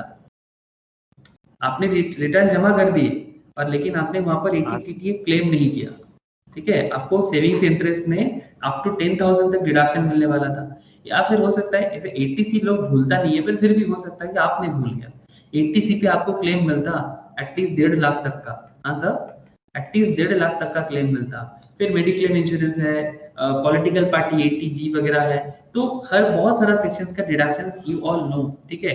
अगर आप किसी भी तरह का इस तरह का भूल जाते हो, not just in deduction case, even calculation में कुछ गलती हो गया हो, ठीक है, आपका इनकम का जो भी डिटेल्स आपने प्रूफ दिया वहां पर कुछ गलती हो गया हो सकता है ना सर, जल्दबाजी में बहुत केस में गलती हो जाता है, या फिर कई बार ओमिट हो जाता है, ओमिशन हो जाता है, तो आप उसको रिवाइज करने का मौका ले सकते हो। बट सर रिवाइज आप तब तक कर सकते हो before the end of the relevant assessment year. जैसे 21-22 कब खत्म होगा, 21-22 खत्म हो जाएगा 31 मार्च 22 में, है ना सर, 31 मार्च 22 में, तो उससे पहले आपको करना होगा, या फिर असेसमेंट कंप्लीट होने से पहले, जो पहले होगा। अगर असेसमेंट पहले होगा तो असेसमेंट डेट पहले आएगा। अगर उसने डिस्कवर किया कि भाई कुछ भी ओमिशन है, कुछ भी रॉन्ग स्टेटमेंट है, रिटर्न फाइल अर्लियर अकॉर्डिंगली, ठीक है, तो इन दैट केस वो उसको रिवाइज कर सकता है। Belated, even belated return, sir belated कैसे सर, नॉर्मली रूल कुछ ऐसा है कि अगर आप मुझे याद दिला सकते हो सर कोई भी मुझे कि सर रिटर्न जमा करने का डेट के बारे में आप लोगों ने कल क्या पढ़ा था, रिटर्न जमा करने के डेट के बारे में कल आप लोगों ने क्या पढ़ा?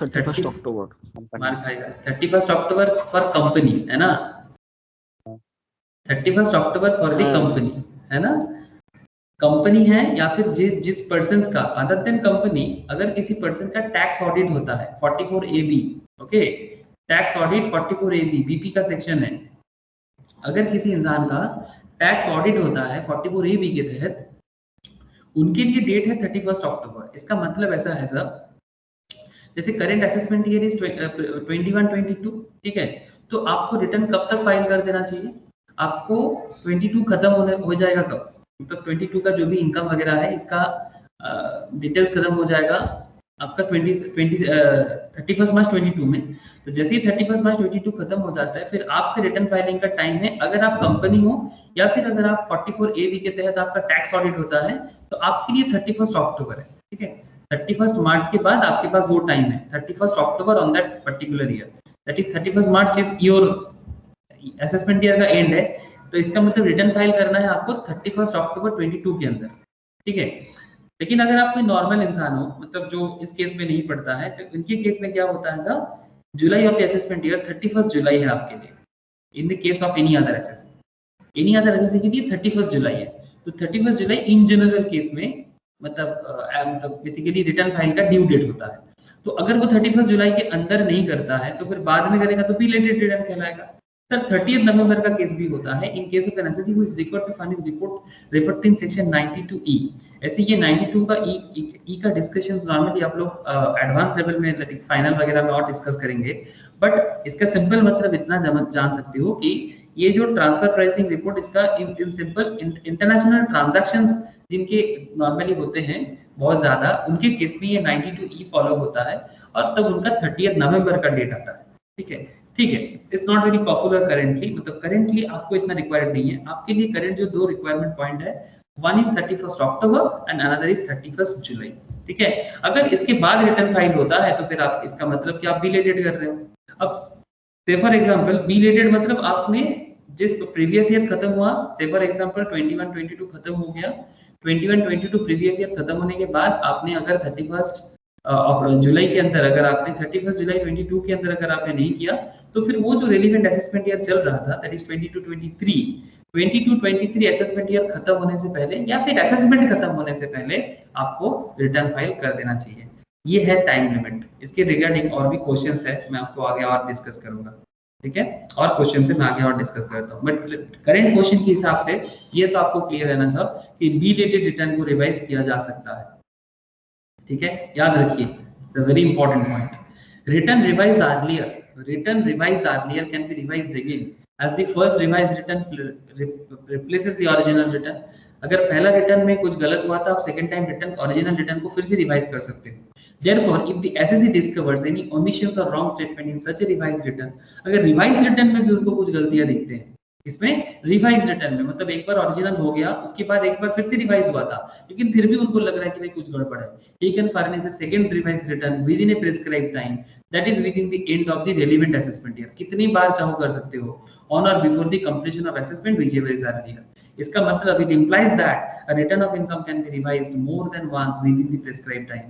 टाइम के अंदर आप कितने बार चाहो रिवाइज कर सकते हो। टाइम मतलब वही असेसमेंट कंप्लीशन से पहले और असेसमेंट ईयर कंप्लीशन से पहले जो पहले होगा, whichever is earlier, assessment completion या असेसमेंट ईयर कंप्लीशन, जो पहले होगा उससे पहले आप कितने बार चाहो रिवाइज रिटर्न कर सकते हो। ठीक है, जितना बार करोगे आपका ही प्रॉब्लम बढ़ेगा, जिनसे टैक्स प्रिपेयर का फीस देना बार बार पड़ेगा, लेकिन you can do it. Okay, आपको अगर बार बार फील हो तो आप बार बार कर सकते हो। Return of loss filed under section 139 subsection 3 is deemed to be return filed under section 139 subsection 1। मतलब 139 subsection 3 में अगर कोई किसी भी, जिसके स्पेशली टैक्स ऑडिट होता है कंपनी वगैरह के लिए, जिनको कैरी फॉरवर्ड लॉसेस को एडजस्ट करना होता है, capital gain loss, horse race loss, फिर आपका क्या बोलते हैं स्पेकुलेशन लॉस, कुछ भी लॉस वगैरह है एडजस्ट करना पड़ता है, उनको लॉस रिटर्न फाइल करना जरूरी है, बिकॉज उनको क्लेम करना पड़ता है। ये भी हम लोग कल के क्लास में पढ़े थे। The return of loss filed under section 139 subsection 3 is deemed to be return filed under section 139 subsection 1 and therefore can be revised under section 139 subsection 139 subsection 5 में मतलब सिंपल कहना है सर, लॉस रिटर्न फाइल भी income return file की तरह ही है। ठीक है, इनकम रिटर्न फाइल करना नॉर्मली रिटर्न फाइल इनकम का होता है, बट कुछ स्पेशल केसेस में लॉस फाइल भी मैंडेटरी है, जो हम लोगों ने कल पढ़ा था। तो अल्टीमेटली आप ये भी समझ रहे हो कि लॉस रिटर्न फाइल को भी रिवाइज किया जा सकता है, just like income return file की तरह। बोलो सर, बात कुछ समझ में आ रहा है कि नहीं? हेलो सर, बोलो, समझ आया कि नहीं आया? ठीक है, तो इस तरह से अगर आप एग्जैक्टली प्रॉपर वे में आप प्रोविजंस को जानोगे तो आप क्वेश्चन का जवाब दे सकते हो, बट अगर आप प्रोविजंस को अच्छे से नहीं जानोगे तो फिर आपको जवाब देने में दिक्कत होगा, आप गलती करोगे। ठीक है, इनकम टैक्स डिटेल्स है, obviously it's a tax loss, ये लॉ में बना हुआ एक कैलकुलेशन है। तो आप जो भी कैलकुलेशंस करोगे, जो भी आप सीखोगे, everything is as per provisions. तो if you forget the provisions, और अगर आप प्रोविजंस को बार बार रीड नहीं करोगे तो आपसे गलती होने का चांसेस बढ़ जाएगा। तो परफेक्ट बनो और कोशिश करो कि प्रोविजंस को याद रखने का प्रैक्टिस करो, लिख लिख के, और क्वेश्चंस प्रैक्टिस करो, जहां से मिले करो, बट करते जाओ सर। ओके, अच्छा अभी क्या बात करना चाहिए सर? अभी मैं बात करूंगा आप लोगों से, ये सब हो चुका था, पैन के बारे में बात कर लिया जाए सर। हाँ, पैन के बारे में बात कर लिया जाए, फिर क्वेश्चन मैं आप लोगों को प्रैक्टिस के लिए बहुत सारा दूंगा, आप घर में प्लीज बैठे बैठे प्रैक्टिस कीजिएगा, लेकिन परमानेंट अकाउंट नंबर के बारे में एक बार बात कर लेना चाहिए।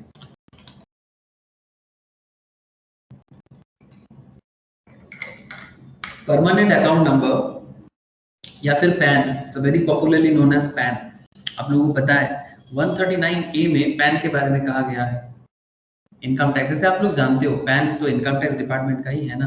तो section 139 subsection section 139A, not subsection 139A में इनके बारे में, पैन के बारे में कहा गया। और 139A के सबसेक्शन 1 में कहा है, requires the following person mention in column 2, column 2 means this one, who have not been allotted a permanent account number, जिनको परमानेंट अकाउंट नंबर नहीं मिला है, to apply the assessing officer, उनको अप्लाई करना चाहिए within the time specified in column 3 for the allotment of PAN। मतलब जिनको अभी तक पैन नहीं मिला, ध्यान से सुनना सर, जिनको अभी तक पैन नहीं मिला उनको पैन के लिए अप्लाई करना चाहिए असेसमेंट ऑफिसर के पास, असेसिंग ऑफिसर के पास, एक टाइम लिमिट के अंदर। तो वही आपको जानना जरूरी है कि भाई किसको पैन नहीं मिला है और कितने कब उनको पैन के लिए अप्लाई कर देना चाहिए। ठीक है, किसको पैन नहीं मिला है और कितने दिन के अंदर उनको पैन के लिए अप्लाई कर देना चाहिए, अदरवाइज मुश्किल में पड़ेगा वो इंसान। ठीक है, समझ में आ गया आंसर कि पैन किसके लिए मैंडेटरी है और कब तक आपको अप्लाई कर देना चाहिए। Persons required to apply for PAN, very important point है sir, very important point. Every person, if his total income or the total income of any other person in respect of which he is assessable under the act, अगर आपका income assess होता है in any previous year, basically exceeds the minimum amount which is not chargeable to income tax। अगर आपका income tax में chargeable नहीं होता है, मतलब बेसिक एग्जाम्पशन लिमिट क्रॉस कर जाता है अगर आपका इनकम, सिंपल बात है, तब आप तो रिटर्न फाइल करना होगा ना आपको, और रिटर्न फाइल करना होगा तो आपको पैन चाहिए। तो सिंपल बात है, आपको on or before 31st May of the assessment year for which such income is accessible, जैसे ही आपका इनकम एसेसेबल में हो जाए, जैसे ही आपका इनकम बेसिक लिमिट क्रॉस कर जाए, आपको जिस पर्टिकुलर ईयर में आपका income, point to be noted, जिस पर्टिकुलर ईयर में आपका इनकम एसेसेबल कंडीशन में आ जाता है, मतलब बेसिक लिमिट वगैरह क्रॉस कर जाता है, आपको उसी टाइम पैन के लिए उसी पर्टिकुलर ईयर में 31 मई के अंदर अप्लाई कर देना चाहिए। ठीक है, 31 मई के अंदर अप्लाई कर देना चाहिए, मतलब मार्च के अंदर आपको पता चल जाएगा। जैसे 21-22 में सपोज मानो आपका अर्निंग चालू हुआ है, अब 21-22 खत्म कब होगा? 31 मार्च को, 31 मार्च ऑफ 22 को खत्म होगा। ठीक है, तो मार्च के बाद आपके पास कितना टाइम मिलेगा? और 2 महीना, तो 2 महीने के अंदर आपको पैन के लिए अप्लाई कर देना चाहिए। ठीक है, ओके सर। नेक्स्ट देख लो सर, एवरी पर्सन, अगर अब सेकेंड पॉइंट, एवरी पर्सन, हर एक का अलग अलग किस्सा है। ठीक है, किस्सा हर एक चीज का है। एक ऐसे आप लोग किस्सा से याद आया, आप लोग जानते हो ये क्या नाम है अपना फेमस जो एक्टर है ना, दिलीप कुमार साहब, कुछ दिन पहले जिनका डेथ हो गया। दिलीप कुमार साहब का जो घर है पाकिस्तान में, खैबर पख्तूनख्वा में, वहां पर जो जहां पर दिलीप कुमार साहब का घर है, उस जगह का नाम जानते हो कोई? किसी को पता है? नहीं पता था? पेशवार में है, तो पेशवार में उस जगह का नाम है किस्सा कहानी बाजार या किस्सा ख्वाइन बाजार, ऐसा कुछ, कहानी नहीं, कुछ किस्सा ख्वाइन बाजार ऐसा। तो बहुत सुंदर नाम है जगह का। ठीक है सर, चलो अब बोलोगे सर इनकम टैक्स पढ़ाते पढ़ाते अब दिलीप कुमार साहब में कैसे पहुंच गए? अरे सर किस्सा बोला ना, तो किस्सा से याद आ गया। Every person carrying on any business और protection whose total sales turnover or gross receipts are likely to exceed 5 lakh. Every person carrying on any business or profession, अगर कोई इंसान बिजनेस या प्रोफेशन जो भी करता है, या उनका टोटल सेल्स, उनका टोटल टर्नओवर, उनका ग्रॉस रिसिप्ट्स अगर 5 लाख क्रॉस करता है किसी प्रीवियस ईयर में, ठीक है, तो फिर before the end of that financial year, उस पर्टिकुलर फाइनेंशियल ईयर खत्म होने से पहले अगर उनका ग्रॉस रिसिप्ट 5 लाख में पहुंच रहा है या उनका टर्नओवर 5 लाख में पहुंच रहा है, तो उनको पैन के लिए अप्लाई कर देना चाहिए। अगर वो नहीं करता है तो वो गलत बात है एकदम। सर इनकम टैक्स डिपार्टमेंट इसको अच्छी नजर से नहीं देखता है। Every person being a resident other than an individual which enters into financial transactions of an amount aggregating to 2,50,000 or more in a financial year, बात को ठीक से समझिएगा।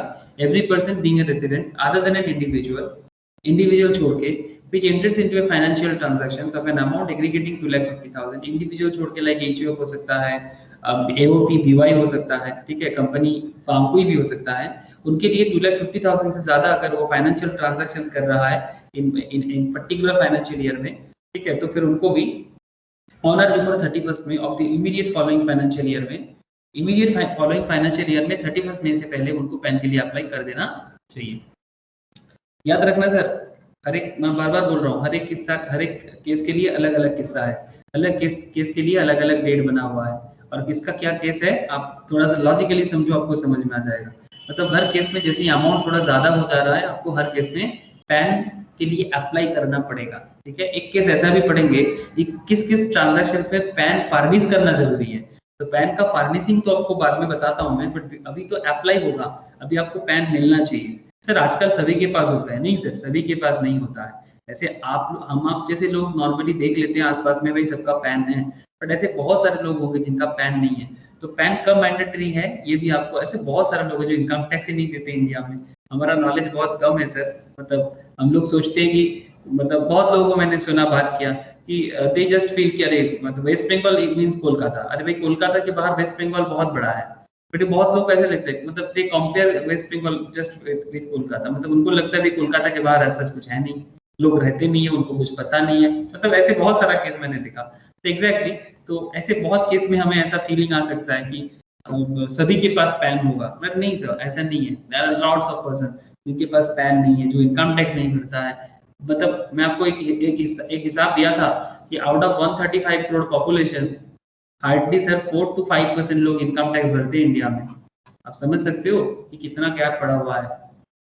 और पैन भी नहीं होगा इसका मतलब, और पैन हो भी ठीक है, सभी को पैन रहने से ही टैक्स भरना होगा ऐसा जरूरी नहीं है, ऐसा जरूरी नहीं कि पैन रहने से ही आपको टैक्स भरना है, बट आप समझ सकते हो कि इंडिया में अभी भी गैप बहुत ज्यादा है। Every person who is managing director, partner, trustee, author, founder, karta, chief executive officer, principal officer, officer bearer of any person referred to 3 above or any person competent to act on behalf of such person in 3 above जो भी हो, ठीक है, on or before 31st March of immediately, मतलब इनके case में क्या बोल रहा है कि अगर कोई ऐसा कोई भी पर्सन है तो उन्हें भी पैन फर्निश पैन के लिए अप्लाई कर देना चाहिए। कब तक अप्लाई कर देना चाहिए? on or before 31st May of immediately following financial year in which the person referred to in 3, मतलब 3 means this, अगर कोई 2,50,000 से ज्यादा अमाउंट पे ट्रांजैक्शन कर रहा है, फाइनेंशियल ट्रांजैक्शन 2,50,000 से ज्यादा किसी फाइनेंशियल ईयर में कर रहा है, और वो इंसान कौन है? वो इंसान किसी कंपनी का डायरेक्टर हो सकता है, किसी मैनेजिंग डायरेक्टर, पार्टनर हो सकता है, ट्रस्टी हो सकता है, ऑथर हो सकता है, फाउंडर हो सकता है, कर्ता हो सकता है, सीईओ हो सकता है, प्रिंसिपल ऑफिसर हो सकता है, ऑफिस बियरर हो सकता है, और any person referred in clause 2, मतलब referred to in 3, any person, कोई भी person referred to in 3 above or persons referred to on competent on behalf of such persons referred in 3 and above, मतलब जो भी, मतलब इस पर्टिकुलर एरिया में जैसे बोला OBBY कोई भी अगर 2,50,000 से ज्यादा ट्रांजैक्शन किसी पर्टिकुलर ईयर में वो कर रहा है तो नेक्स्ट फाइनेंशियल ईयर आने से 31st मई के अंदर उनको पैन के लिए अप्लाई कर देना चाहिए। बोलो साहब, बात कुछ समझ में आया कि नहीं आया? For widening the tax base, every person, okay sir, who has not been allotted a PAN and intends to enter into such transaction, suppose मानो किसी के पास PAN नहीं है लेकिन उनको ट्रांजैक्शन करना है तो क्या वो नहीं कर सकता? As prescribed by CBDT is also required to apply for PAN. Further, for widening the tax base, every person who has not been allotted a PAN and intends to enter into such transactions as prescribed by CBDT is also required to apply for PAN to the assessing officer. मतलब जिसका नाम वहां पर नहीं है but अगर वो भी चाहते हैं तो वो भी अप्लाई कर सकते हैं असेसिंग ऑफिसर के पास as prescribed by CBDT. Central government is empowered to specify by notification in the official gazette any class और classes of persons by whom tax is payable under the act or any tax or duties payable under any other law for the time being in force. Such persons are required to apply within such time as may be mentioned in that notification of the assessing officer allotment for PAN. Simple बात है। For the purpose of collecting any information which may be useful or relevant to the purpose of the act, central government may notify any class or classes of person and such persons shall within the prescribed time limit assessing officer for allotment of PAN. मतलब central government अगर चाहे assessing officer को बोल के PAN allotment के लिए बता सकते हैं और वहां पर बता भी सकते हैं भाई PAN के लिए अप्लाई करो आप लोग, ठीक है। मतलब सेंट्रल गवर्नमेंट के पास पावर है और पैन के थ्रू से ये पता चलता है कि भाई कौन लोग कितने लोग हैं, किसका इनकम है नहीं है, एवरीथिंग, ठीक है। The assessing officer having regard to nature of transaction as may prescribe may also allot a PAN to any other person whether any tax is payable by him or not, चाहे वो tax पे करे या ना करे फिर भी assessing officer PAN allotment के लिए बोल सकते हैं in a manner and accordance with the procedure as may prescribe. Any person other than the person mentioned in 1 or 4 above with the 1 or 4 points छोड़ के may apply for the assessing officer for the allotment of the PAN and the assessing officer shall allot PAN to such person immediately. मतलब आप एक चीज समझ रहे हो, pan किसी किसी के लिए मैंडेटरी है और किसी किसी के लिए मैंडेटरी नहीं है, लेकिन अगर गवर्नमेंट चाहे तो मैंडेटरी सबके लिए कर सकता है, okay. Such pan comprise of 10 alphanumeric character, ऐसे आप लोग जानते हो 10 जो मतलब पैन वगैरह होता है वो कुछ अल्फा न्यूमेरिक कैरेक्टर में होता है, मतलब कुछ इस तरह का A, P, A, P, B, ठीक है।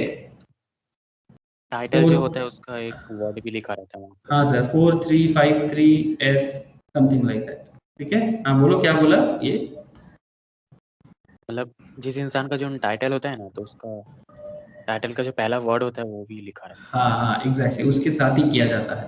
तो इसी तरह से कुछ मतलब बेसिकली पैन का कैरेक्टर फॉर्म होता है, 10 अल्फा न्यूमेरिक कैरेक्टर होगा। Quoting of PAN is mandatory in all documents pertaining to the following prescribed transactions. ध्यान देखो सर किस किस ट्रांजैक्शंस में पैन कोट करना मैंडेटरी है, मतलब पैन के बारे में बताना मैंडेटरी है। ऐसी कुछ चीजें आप लोग रियल लाइफ में एक्सपीरियंस कर चुके हो बैंक वगैरह में, है ना, जहां पैन के बिना आपको ट्रांजैक्शंस करने नहीं देता। ऐसे एक्सपीरियंस किया आप लोगों ने? क्या मैं सही बोल रहा हूँ? Yes sir.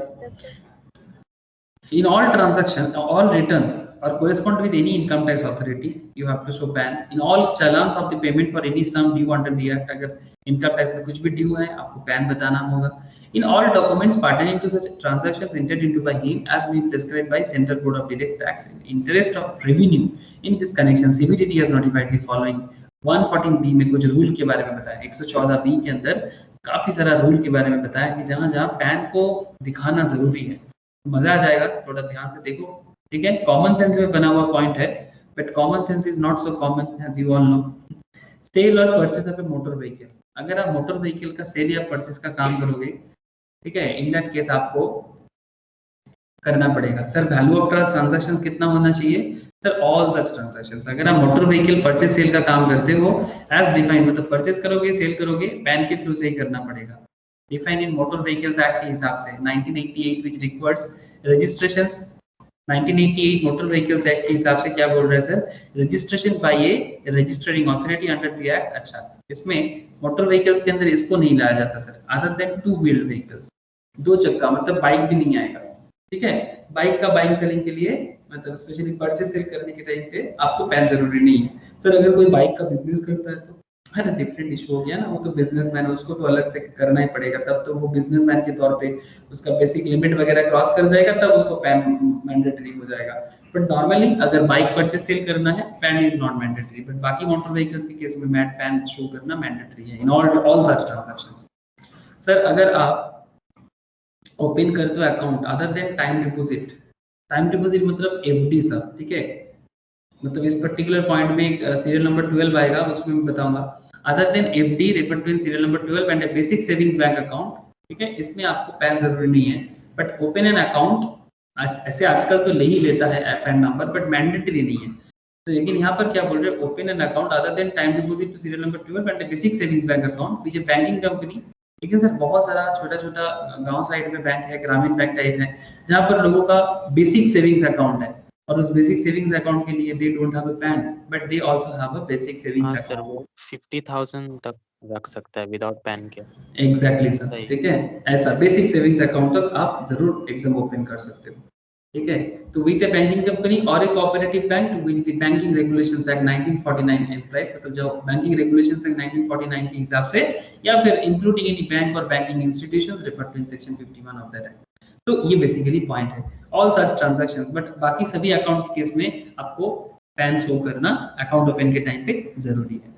तो मोटा मोटी एक एक्टिव जो आज के डेट में जो जरूरत वाला अकाउंट्स वगैरह होता है ना सर, बेसिक बैंक अकाउंट, उसमें पैन चाहिए हो जाता है, सिर्फ बेसिक सेविंग्स अकाउंट एंड कुछ तरह का एफडी अकाउंट के केस को छोड़ के। Making an application to any banking company और a cooperative bank to which banking regulations act applies, making an application to any banking company, ठीक है, किसी भी तरह का एप्लीकेशंस कर रहे हो एनी अदर कंपनी और institutions for issue of a credit और डेबिट कार्ड। सिंपल बात है, अगर credit card debit card issue होता है तो in that case obviously sir debit card credit card use करेगा कोई, तो in that case PAN important है। Opening of a demat account, ये तो आजकल स्टॉक मार्केट का खेल है, बहुत लोग बड़ा स्टॉक मार्केट के साथ कनेक्टेड है। ठीक है, डीमैट अकाउंट ओपन करना है, स्टॉक मार्केट में इन्वेस्ट करना है विद ए डिपॉजिटरी। डिपॉजिटरी मतलब कौन है सर? एनएसडीएल, सीडीएसएल, ठीक है, इंडिया का टॉप 2 डिपॉजिटरी कंपनीज है, they both also stock market listed, specially CDSL इस पहले से, एनएसडीएल आ रहा है। ठीक है, तो डिपॉजिटरी जिनके पास एक्चुअली डीमैट होता है, एक्चुअली हम लोग ब्रोकर के थ्रू से अकाउंट ओपन करते हैं, बट ब्रोकर के पास हमारा डीमैट नहीं होता। आप लोगों को बता दो सर, ब्रोकर सिर्फ ट्रांजैक्शंस का जो मतलब ओवरऑल एरिया है उसको डील करता है, बट हमारा जो डीमैट अकाउंट होता है सर वो एनएसडीएल सीडीएसएल के पास होता है। ठीक है, ये कंपनी है जो हमारा सारा का सारा अकाउंट्स का डेटा रखता है। सीडीएसएल किसका शेयर है मार्केट में? एनएसडीएल का ना? सीडीएसएल का है, सॉरी एनएसडीएल आने वाला है। मैं भूल जाता हूँ बीच बीच में, बोलते बोलते एक ही चीज बार बार, कभी इसकी जगह उसको यूज कर देता हूँ, उसकी जगह इसको यूज कर देता हूँ। This is the company central depository service. हमारा डीमैट वगैरह जो भी होता है ना, ठीक है, ये इन्हीं के पास होता है। ठीक है, एक एनएसडीएल और एक CDSL. NSDL basically national stock exchange back किया हुआ है और सीडीएसएल जो है वो बॉम्बे स्टॉक एक्सचेंज बैक किया हुआ है। ठीक है, तो ऑलरेडी सीडीएसएल मार्केट में है, बट एनएसडीएल अभी आ रहा है सर, वो भी एक अच्छा कंपनी है, इनका भी बिजनेस अच्छा खासा चलता है। आप देख सकते हो लास्ट 1 ईयर में 500 का शेयर किस तरह से मूव ऑन किया है, तो बिजनेस में कुछ तो दम है। यहाँ पर ये सब डेटा फंडामेंटल लेवल में पढ़ने से समझ में आता है कि भाई क्यों बढ़ा है, क्यों कमा है। ठीक है सर, चलो छोड़ो, अब बात चलो हम लोग आगे बढ़ाते हैं, आगे बढ़ाते हैं। तो क्या आ गया सर डीमैट अकाउंट के लिए? आप समझ गए, सेबी एक्ट के 1992 में 2 के अंदर, सेबी एक्ट 1992 के अंदर सेक्शन 12 सबसेक्शन 1A के अंदर कहा गया है कि भाई डीमैट अकाउंट डिपॉजिटरी पार्टिसिपेंट्स के केस में पैन क्यों मैंडेटरी है। पेमेंट टू ए होटल और रेस्टोरेंट, सर कुछ इंपॉर्टेंट पॉइंट, अब मजेदार पॉइंट होगा, कॉमन सेंस वाला। अगर किसी होटल रेस्टोरेंट में पेमेंट करते हो against A bill, payment in cash of amount exceeding 50,000, अगर 50,000 से ज्यादा कैश पेमेंट करोगे तो पैन दिखाओ। Sir payment in connection with travel and foreign country, travel to foreign country और payment of purchase of any foreign currency purchase करना चाहते हो, आप फॉरेन कंट्री में ट्रेवल करना चाहते हो और कैश पेमेंट करते हो 50,000 से ज्यादा, पैन शो करो। Payment to mutual fund for purchase of its units, जैसे शेयर का शेयर होता है ना, मतलब मार्केट में कंपनी का शेयर होता है, म्यूचुअल फंड का यूनिट्स होता है। अगर आप म्यूचुअल फंड के यूनिट्स 50,000 से ज्यादा खरीदना चाहते हो तो in that case PAN furnish करना जरूरी है।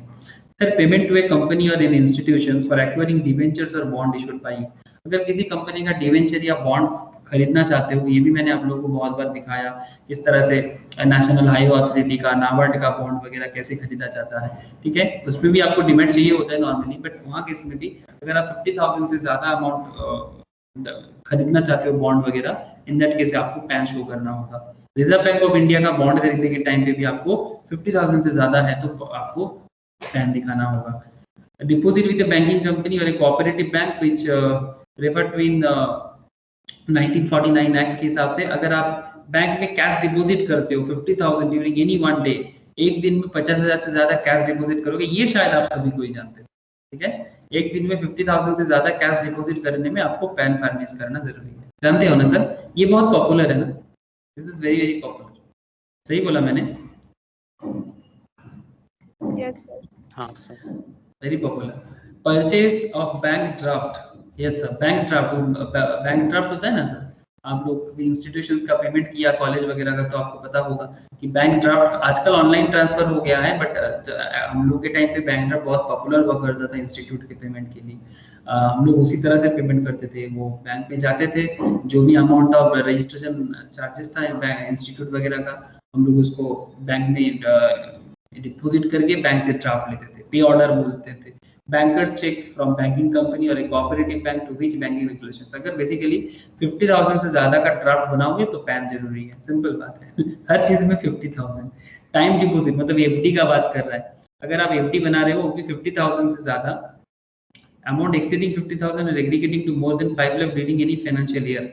अगर आपका एफडी का अमाउंट किसी मतलब टोटल एफडी का अमाउंट, ठीक है, सारा का सारा मिला के, ठीक है, या फिर जहां जहां आपका डिपॉजिट्स हो 5 लाख से ज्यादा किसी पर्टिकुलर फाइनेंशियल ईयर में अगर आपका एफडी बना हुआ है, इन that case pan also mandatory, मतलब बेसिकली पैन मैंडेटरी करने से ही इनकम टैक्स के पास आपका खबर पहुंच जाता है। Banking company, cooperative bank with banking regulations, post office, Nidhi company मतलब जहां पर जो निधि कंपनी होता है ना, वो कंपनी के अंदर जो एम्प्लॉइज वगैरह होता है अपने अंदर ही लोन का, कंपनीज एक्ट 2013 में हम लोगों ने पढ़ा है सर, जो लोग कंपनीज एक्ट पढ़ चुके होते और नो कि सेक्शन 400 से इस कंपनीज एक्ट 2013 निधि कंपनी के बारे में बात किया है, मतलब कंपनी के एम्प्लॉइज को ही लोन, डिपॉजिट या इस तरह का सुविधाएं मिलते हैं, कंपनी के एम्प्लॉइज के बीच में ही होता है।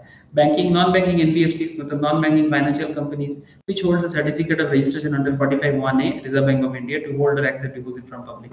तो बेसिकली आप डिपॉजिट कर सकते हो 50,000 से ज्यादा, और ओवरऑल पूरा ईयर में अगर 5 लाख एग्रीगेट में हो जाता है सब मिला जुला के, ठीक है, पोस्ट ऑफिस, बैंकिंग, एनबीएफसी सब मिला जुला के अगर आपका 5 लाख हो जाए तब भी आपको पैन जरूरी है।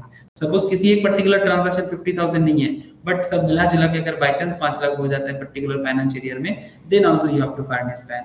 Payment for one or more prepaid payment instrument, one or more prepaid payment instrument as defined in the policy guidelines for issuance and operation of prepaid payment instrument issued by Reserve Bank of India under payment of settlement system, payment in cash or by way of bank draft or pay order or banker's check 50,000 से ज्यादा किसी financial year में करोगे aggregating, ठीक है, more than 50,000 you have to show pan.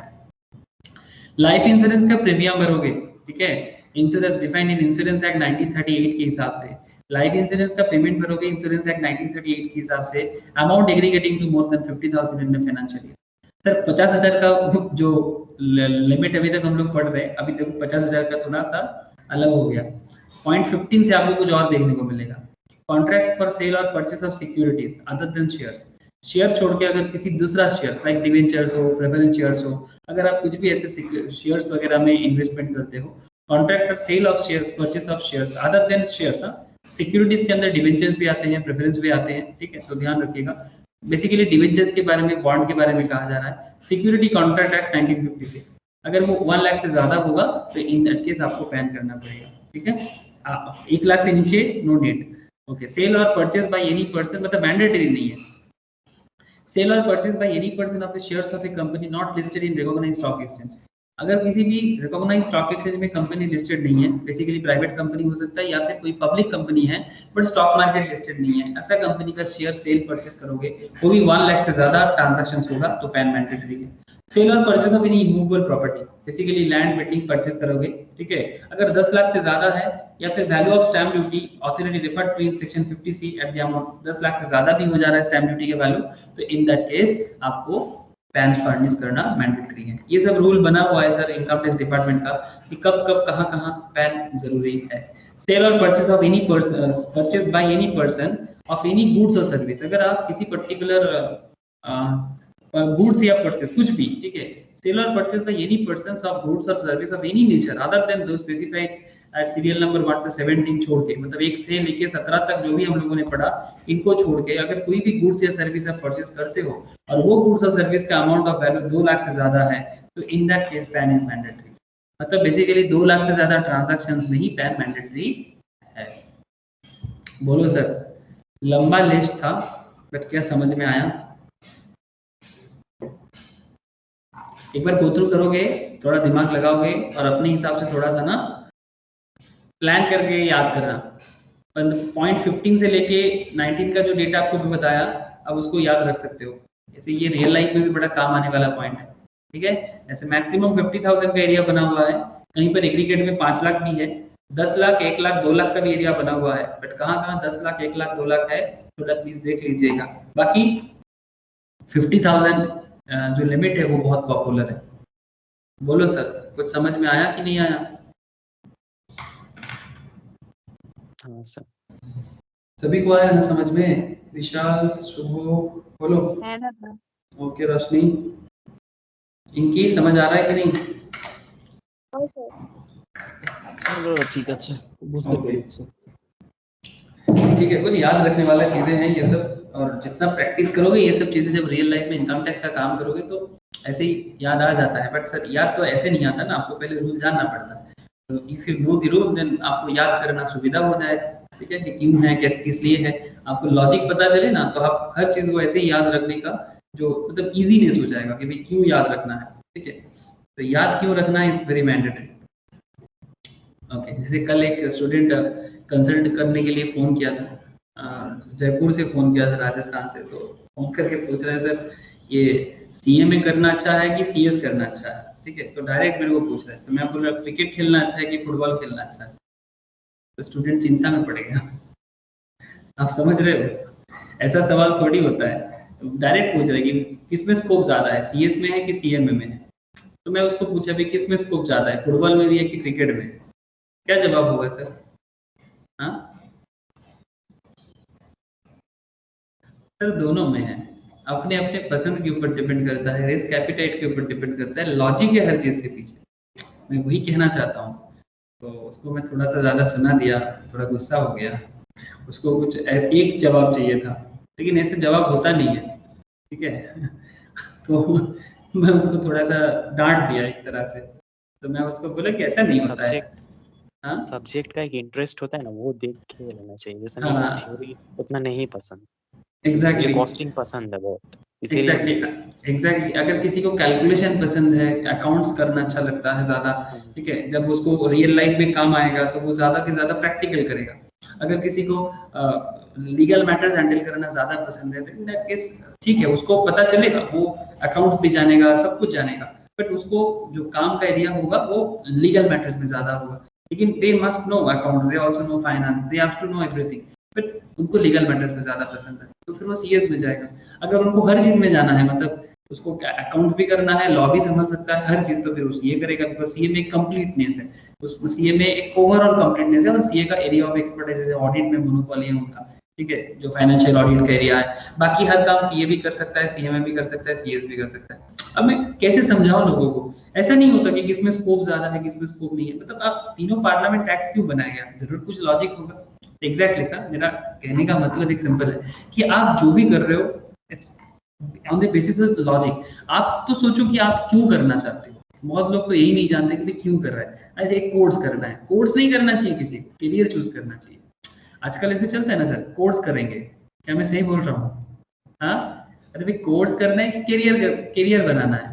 Course नहीं बनाना करना चाहिए, कोर्स में कुछ नहीं है, you have to choose career. अब कैरियर चूज करो, उसके बेसिस में कोर्स चूज करो। लेकिन सबको क्या पड़ा हुआ है? कोर्स करना है, एक कोर्स कर ले नौकरी मिल जाएगा। अरे कोर्स करने से नौकरी नहीं मिलता, कैरियर चूज करने से सक्सेस मिलता है। सही की गलत सर? बोलो। अरे सही बोला कि गलत बोला? कुछ तो बोलो। कोर्स करना, हाँ कोर्स करना है कि कैरियर करना है? अरे भाई कैरियर देखना है। कोर्स कितना नंबर ऑफ कोर्स करेंगे उस पर डिपेंड करता है सक्सेस? नहीं सर। हाँ, नंबर ऑफ कोर्स, नंबर से कुछ नहीं होता, एक भी बहुत केस में काफी होता है। जरूरत के हिसाब से पढ़ाई होना चाहिए। जैसे अगर आप लोग महाभारत का कहानी जानते हो, ऐसे बहुत पॉपुलर कहानी है, वो कौरव है ना सर, कौरव का 100 बेटा था, है ना? मतलब कौरव एंड पांडव का कहानी बहुत पॉपुलर कहानी है, ठीक है, हिस्ट्री भी है। तो कौरव में 100 थे, दुर्योधन एंड उनका बाकी भाई लोग, और इधर पांडव में 5 थे। पांडव 5 थे, बट ये पांचों पांडव 100 कौरव को हराया था। We all know this story. But मेरा कहना यही है कि सिर्फ 5 है बट क्वालिटी है। बट इनके पास 100 है बट क्वांटिटी तो बहुत है, बट सर क्वालिटी नहीं है। क्या करोगे ऐसे क्वांटिटी का? हाँ सर, इसी में तो धृतराष्ट्र पागल हो गया था, सोचा था इसका 100 बेटा है, सबको मार के रख देगा, बट ऐसा नहीं होता। अगर 5 रहेगा, वो भी क्वालिटी वाला होगा, तो 100 का जरूरत नहीं है। एक कोर्स भी करोगे, अगर उसमें जी जान लगा के करोगे, एक करियर चूज करोगे, तो फिर उसी में आप करियर बन जाएगा। बट अगर आप सोचोगे कि नहीं मुझे 3 करना है, 4 करना है, 5 करना है, तब कुछ हो सकता है, ऐसा कुछ नहीं होता। एक इंसान बात कर रहे थे, बीटेक इंजीनियर, ठीक है, एमबीए मार्केटिंग, ठीक है, बीटेक इंजीनियरिंग किया, एमबीए मार्केटिंग किया, फिर छोटा मोटा बहुत सारा कोर्स किया। आप बोल रहे कि अभी थोड़ा सीएस अच्छा रहेगा क्या, या सीए में अच्छा रहेगा क्या? मेरा ना दिमाग खराब हो जाता है। मैं सोचता हूँ कि कहाँ थे आप लोग, मुझे मतलब प्रणाम करना है। ऐसा थोड़ी होता है, जो भी हो। चलो आगे बढ़ते हैं।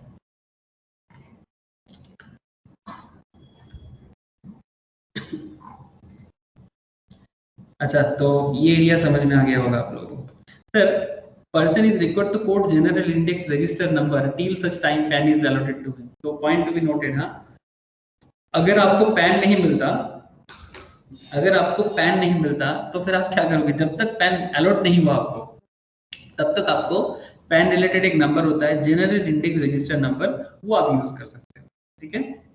अच्छा, minor to code PAN for parent और guardian, yes. When a person entering into any transactions referred to in this rule is a minor, मतलब अगर उनका एज 18 से नीचे है and who does not have any income chargeable to income tax, he shall quote the PAN of his mother or father or guardian as the case may be in the document pertaining to the said transaction। अगर ऐसा कोई case उसके नाम पे हो गया तो वो माँ पापा का पैन यूज करके ट्रांजैक्शन कर सकता है, ठीक है। जैसे माँ पापा बच्चे के नाम पे शेयर खरीदना चाहता है, डिवेंचर खरीदना चाहता है, बहुत कुछ हो सकता है, लेकिन इन दैट केस माँ पापा का पैन सही होगा और नाम उनका होगा। Declaration bye a person not having pan, अगर किसी के पास पैन नहीं है तो फिर उनको डिक्लेरेशन करना होगा। Further any person who does not have a pan and who enters into a transaction specified in this rule shall make a declaration in form number 60। Form number 60 में उनको डिक्लेयर करना पड़ेगा, giving therein the particular of such transactions either in paper form or electronically under the electronic verification code in accordance with the procedures, data structure and standards specified by Principal Director General of Income Tax Systems and Director General of Income Tax System, ठीक है। तो ये सब कुछ उनको करना पड़ेगा अगर वो पैन फर्निश नहीं करता है तो। सर, ये जो इतना देर से हम लोग फर्निशिंग ऑफ पैन के बारे में बात कर रहे हैं, ये कौन सा रूल में कहा गया है? ये रूल 114B में कहा गया है। बट सर हम लोग अभी एक पॉइंट में बात करेंगे जहां पर ये रूल 114B काम नहीं करता, ठीक है। 114B एप्लीकेबल नहीं है, काम नहीं करता मतलब एप्लीकेबल नहीं है।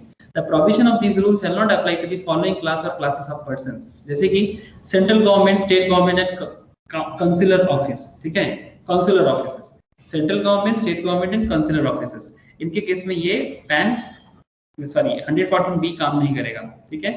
Non resident refer to in section 230, non resident को पैन फर्निश करने का क्या जरूरत पड़ेगा सर, जो तो रेसिडेंट है ही नहीं।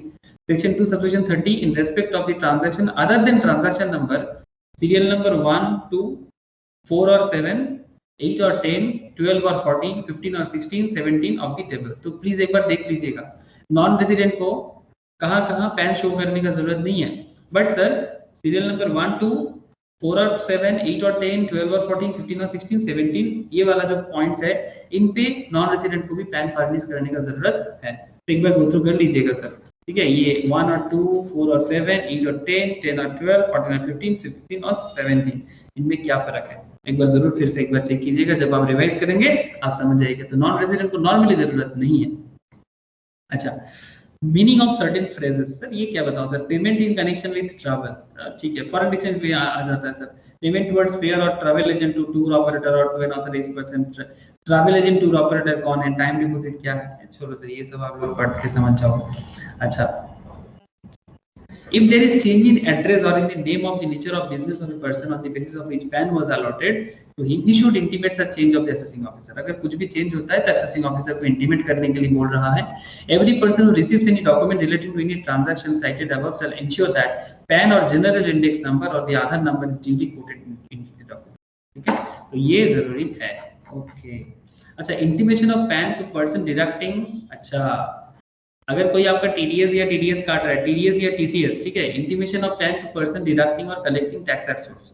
Every person who receives any amount from which tax has been deducted or source shall intimate his PAN to person responsible for deducting such है। जो टीडीएस काट रहा है उनको PAN के बारे में इंटीमेट करना जरूरी है। सिमिलरली, मतलब बेसिकली टीडीएस जो काटेगा वो आपसे PAN जरूर कलेक्ट करेगा। Every buyer or license or lessee, every buyer or licensee or lessee, मतलब लाइसेंसी मतलब जिसको लाइसेंस मिल रहा है, जो लेसर लेसी कॉन्सेप्ट है, refer to in section 206 shall intimate the PAN to be responsible for collecting such tax। मतलब basically TCS के केस में ये जरूरी होता है। टीसीएस मतलब टैक्स कलेक्टेड एट सोर्स, तो वहां पर भी जरूरी है। अच्छा, quoting of PAN in certain documents. अच्छा, quoting of PAN in certain documents के बारे में क्या कहता है sir? When any amount has been paid after deducting tax, the person deducting tax shall quote PAN of the person to whom the amount was paid in the following documents। जैसे कि in the statement furnished under section 192 subsection 2C giving particular perquisites of profits in lieu of salary। यार salary जो लोग पढ़ चुके हो they know, तो ये सर अलाउंस होते हैं, perquisites होते हैं provided to an employee. Employee को perquisites मिलेगा तो उस perquisites पाने के लिए भी आपको PAN शो करना पड़ेगा। In all certificate of tax deducted, तो बेसिकली TDS का issued to the person to whom payment is made, in all written prepared and delivered or caused to be delivered to any income tax authority, ठीक है, in all statement prepared and delivered to cause delivered to according to the provision of section 200। Basically ये सब जगह में आपको PAN मतलब documents के साथ PAN दिखाना जरूरी है। तो प्लीज एक बार ये आराम से गो थ्रू कर सकते हो कि कहाँ डॉक्यूमेंट्स के साथ PAN भी जरूरी है। Requirement to intimate PAN and quote PAN not to apply to certain person. अच्छा, requirement to intimate PAN and quote PAN not to apply to certain person। The above subsection 5A 5B shall not apply to a person does not have any taxable income। अच्छा, तो फिर क्या जरूरत है? Okay, who is not required to obtain PAN if such person furnishes the declares under section 127A in the prescribed form and manner that the tax on his estimated total income for the previous year will be nil। अगर उनका return filing का section है 197 जिसमें अगर return file नहीं करते हैं तो फिर उसके बारे में बोलते हैं डिक्लेरेशन करना। एक्चुअली अगर वो बोलते कि फिर उसके रिटर्न फाइलिंग नील है तो फिर उसको PAN का जरूरत नहीं होगा। Interchangeability of PAN with the Aadhaar. अच्छा, क्या PAN की जगह आधार यूज किया जा सकता है? Every person who is required to furnish or intimate or quote his PAN may furnish or intimate the quote of his Aadhaar number in lieu of the PAN if he has not been allotted a PAN but possesses the Aadhaar number। अगर उसके पास PAN नहीं है तो आधार interchangeably use किया जा सकता है, ठीक है। Has been allotted a PAN and has intimated his Aadhaar number prescribed authority in accordance with the requirement contained in section 139 sub-AA subsection 2। PAN would be allotted in prescribed manner or to a person who has not been allotted a PAN but possesses Aadhaar number। The Central Board of Direct Tax notification जारी किया था sir 30th of August 2019 को, provided that notification में बोला था any person who has not been allotted PAN but possesses Aadhaar number and has furnished or intimated or quoted his Aadhaar number in lieu of PAN shall be deemed to have applied for allotment of PAN। मतलब ये मान लिया जाएगा कि वो PAN के लिए apply किया है and shall not be required to apply or submit any documents। Okay, further any person who has not been allotted a PAN but possesses Aadhaar number may apply for allotment of PAN under section 139A clause subsection 1 or subsection 1A or clause subsection 3 by intimating his Aadhaar number and shall not be required to apply for submit any documents। मतलब basically अगर आपके पास PAN नहीं है तो आधार से काम चलाया जा सकता है। ओके, तो ये आम आदमी का अधिकार वाला आधार तो आ गया ना, इसलिए आपके पास PAN नहीं है करके हम चिल्ला नहीं सकते। Okay, quoting and authentication of PAN और आधार नंबर। अच्छा सर, कैसे ऑथेंटिकेट करेंगे? Every person entering into such prescribed transaction, जो भी ट्रांजैक्शन हम लोग ऊपर में बात किए, is required to quote his PAN और Aadhaar number as the case may be in the documents pertaining to such transactions and also authenticate such PAN और Aadhaar number in the prescribed manner. Every person receiving such document relating to transactions referred to in has to ensure PAN or Aadhaar has been duly quoted in such document and also ensure that PAN or Aadhaar number is so authenticated। मतलब basically pan number आधार number में जाली pan number या आधार number use नहीं कर सकते, authentication होना जरूरी है। Power to make rules, the CBDT is empowered to make rules with regard to the following. ठीक है, तो central board of direct tax के पास ये सब करने का है सर। अच्छा, Aadhaar number, meaning of certain terms. Aadhaar number क्या होता है? Aadhaar, an identification number is issued to an individual by authority on receipt of demographic information, biometric information after verifying the information by the authority. It includes any alternative virtual identity generated by the authority in the prescribed manner. ये होगा आपका आधार number. Authentication, the process by which the PAN or Aadhaar number along with the demographic information or biometric information of an individual is submitted to the income tax authority or such other prescribed authority or agency for its verification, and such authority or agency verifies the correctness of the lack thereof, अगर कुछ भी lack है, on the basis of information available with it, जो भी information उनके पास है। And और एक point है sir, what is general register number? General index register number में आपको बोला ना कि अगर आप पैन अप्लाई किए हो बट अभी तक आपको पैन अलॉट नहीं किया गया है, तो आप general index register number use कर सकते हो। A number given by assessing officer to an assessee in the general index register maintained by him and containing the designation and particulars of the ward or circle of range of assessing officer। ठीक है, उस particular range word में जो भी data है उस particular इंसान के बारे में, that is called general index register number, जो असेसिंग ऑफिसर प्रोवाइड करते हैं एसएससी को। ठीक है, जहां पर उनको पैन अभी तक नहीं मिला है। कोटिंग ऑफ आधार नंबर के बारे में सेक्शन 139 सेक्शन 139 डबल ए कहा है, याद रखिएगा। Coating of Aadhaar number mandatory कब होता है? मैंडेटरी कब होता है? ऐसे आप इंटरचेंजेबिलिटी यूज देख चुका है। Mandatory quoting of Aadhaar number, every person who is eligible to obtain Aadhaar number is required to mandatorily quote Aadhaar number. जिनके पास आधार है उसको आधार देना पड़ेगा 1 जुलाई 2017 के बाद, 1 जुलाई 2017 के बाद। In the application form for allotment of permanent account number, even pan के एप्लीकेशन में भी आधार जरूरी है, इवन रिटर्न ऑफ इनकम में भी आधार जरूरी है। पैन के एप्लीकेशन में भी आधार जरूरी है और रिटर्न ऑफ इनकम में भी आधार जरूरी है। इसके रिगार्डिंग नोटिफिकेशन आया था sir, coating of Aadhaar number mandatory in return file on और आफ्टर 1/4/2019। मतलब रिटर्न फाइल करने के लिए आधार मैंडेटरी है। सर्कुलर नंबर 6/2019 गवर्नमेंट ने दिया था sir, central board of direct tax ने। एज पर सेक्शन एक सर्कुलर लाएगा और मैंडेटरी कर देगा। 139AA subsection 1 clause 2 with effect from 1/7/2017, every person who is eligible to obtain Aadhaar number has to quote Aadhaar number in the return of income। Then apex court मतलब supreme court in a series of judgment has upheld the validity of section 139AA consequently। मतलब बार बार ये supreme court में, अगर आप लोगों को याद होगा, मुझे याद है जब आधार इशू हो रहा था 2014-15 मोस्ट प्रोबेबली उसी टाइम पे हुआ था ना, 14-15 मैं सही बोल रहा हूँ। आधार कार्ड बनने का जो टाइम 2009 में हुआ था, नहीं 9 के बाद, मतलब बेसिकली मेरा तो उसी 2014 में मोस्ट प्रोबेबली, याद नहीं आ रहा। 9 से काम चालू हुआ आधार का ना? हाँ सर, मेरा खुद 2010 में बना है। 10 में बन चुका है? अरे बाप रे, बहुत पहले। 2009 में ही तो आया था। हाँ, मतलब उसके बाद बनाना चालू हुआ था। एग्जैक्टली वही मैं बोल रहा हूँ। उसके बाद apex court, supreme court in certain judgement, मतलब वो बार बार एक जजमेंट चल रहा था, क्या आधार शो करना हर जगह में जरूरी है? After the validity of section 139AA, consequently with effect from 1st April 2019, मतलब just 2 years back, the CBDT has clarified that it is mandatory to quote Aadhaar number while filing the return of income, unless specifically exempted as per any notification issued under 139AA subsection 3। अगर कुछ specific reasons में किसी को exemption किया गया है, that's a different issue।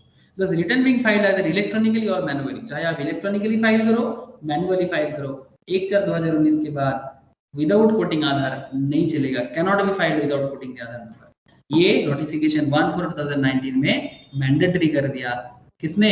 Supreme court ने। ठीक है, और उसके बाद सीबीडीटी ने इसको सर्कुलर जारी कर दिया।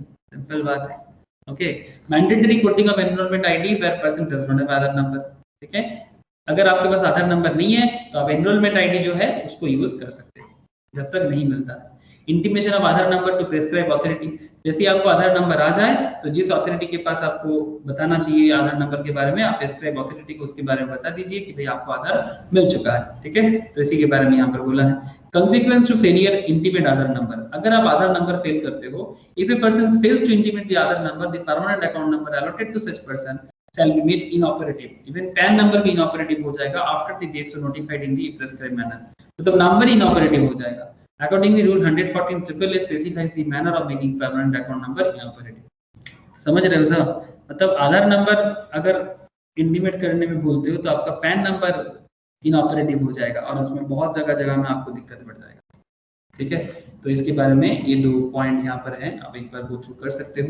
If a person who has been allotted PAN on 1st July 2017 and is required to intimate his Aadhaar number under section 113AA clause 2 has failed to intimate the same on 31st March 2021, the PAN of such person would become inoperative immediately after the said date, that is after 31st March 2021, for the purpose of furnishing, intimating or putting under Income Tax Act 1960. ठीक है। Accordingly, where a person whose PAN has become inoperative is required to furnish, intimate or quote his PAN under the Act, it shall be deemed that he has not furnished, intimated or quoted the PAN, as the case may be, in accordance with the provision of the Act. Consequently, he would be liable for all the consequences under the Act of not furnishing, intimating or quoting PAN. तो PAN अगर ना देने के कारण आपका transactions का validity नहीं रहेगा, आपको फाइन चार्ज कर सकता है, आपका अमाउंट डिपॉजिट नहीं होगा। जहाँ पैन जरूरी है, अगर आप पैन सबमिट नहीं करोगे तो आपको हर एक सुविधाएं जो बनता है वो मिलना बंद हो जाएगा, ठीक है। तो ये प्लीज एक बार गो थ्रू कर लीजिएगा। और एक another point sir, provisions not apply to certain person or classes of person. जैसे ये भी गवर्नमेंट ने एक एप्लीकेशन दिया सेक्शन 139AA के हिसाब से, कहा कि according to central government has vide notification number 37/2017, याद रखिएगा बहुत इंपॉर्टेंट पॉइंट है, notified that provision of section 139AA, that is mandatory quoting of Aadhaar, relating to quoting of Aadhaar would not apply to an individual who does not possess the Aadhaar number or enrollment ID. कहाँ पर? अगर आपको आधार number या आधार enrolment ID नहीं मिला है कुछ states के लिए, जैसे residing in Assam, Jammu and Kashmir and Meghalaya, okay.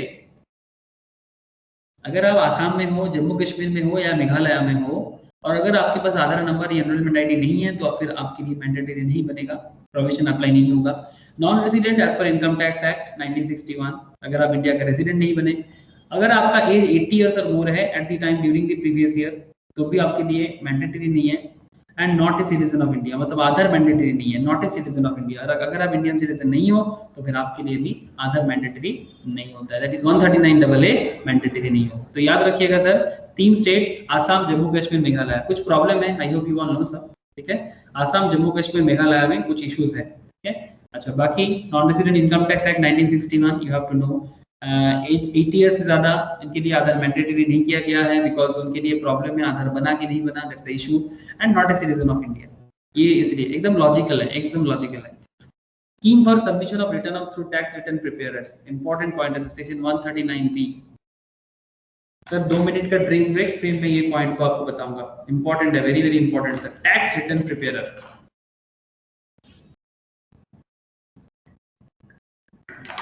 कौन बनेगा टैक्स रिटर्न प्रिपेयरर? आप लोग बनोगे सर? सर बन सकते हो, आराम से बन सकते हो। क्या क्वालिफिकेशन चाहिए, क्या नॉलेज चाहिए, वो आपको अभी पता चल जाएगा। This section provides that for the purpose of enabling any special class or classes of persons or prepared to furnish the returns of income, the CBDT, Central Board of Direct Tax, may notify a scheme to provide that such persons may furnish their returns of income through a tax return preparer authorized to act as such under the scheme, ठीक है। तो tax return preparer किसको बोलेंगे, किसको tax return preparer बनने का हक है, आपको मैं आगे बताता हूँ। इवन जो टैक्स रिटर्न प्रिपेयरर बनेगा shall assist the person furnishing the return in a manner that will be specified in a scheme and shall also affix his signature on such return। तो फिर कौन है? A tax return preparer means any individual, कोई भी बन सकता है, any individual कोई भी tax return preparer बन सकता है, other than any officer of a scheduled bank, कोई बैंक का officers with which the SSC maintains a current account, okay, जिनके पास SSC का current account maintain है और has other regular dealings, कुछ भी अलग होता है वो नहीं बन सकता। Any legal practitioners who is entitled to practice in any civil court in India, अगर वो कोर्ट में प्रैक्टिस करता है तो वो नहीं कर सकता।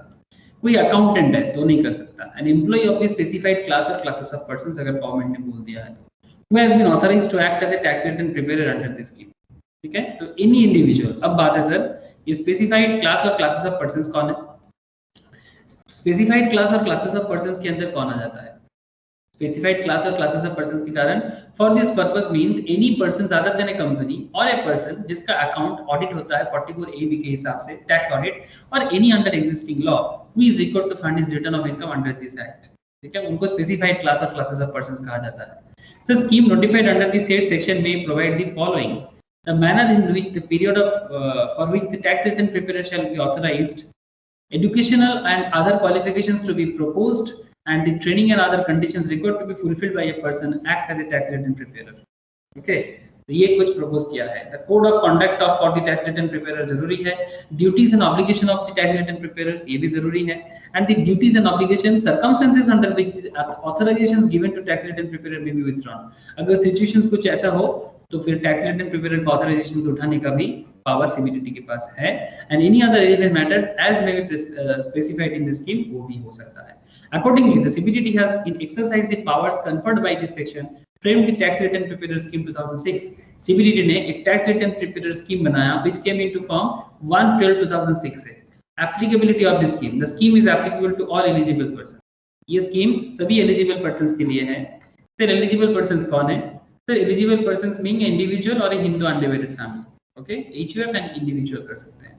Sir, tax return preparer: an individual who has been issued a tax return preparer certificate, जिनको टैक्स रिटर्न प्रिपेयर सर्टिफिकेट मिलेगा एंड एक unique identification number under the scheme by the partner organisations to carry on the profession, इस particular profession को carry on करने के लिए preparing the returns of income in accordance with the scheme. However the following persons are not entitled, जो मैंने आपको अभी बोला कि कौन-कौन इसके लिए टैक्स रिटर्न प्रिपेयर के लिए एप्लीकेबल नहीं है, जिस मैंने आपको अभी बोल के आया।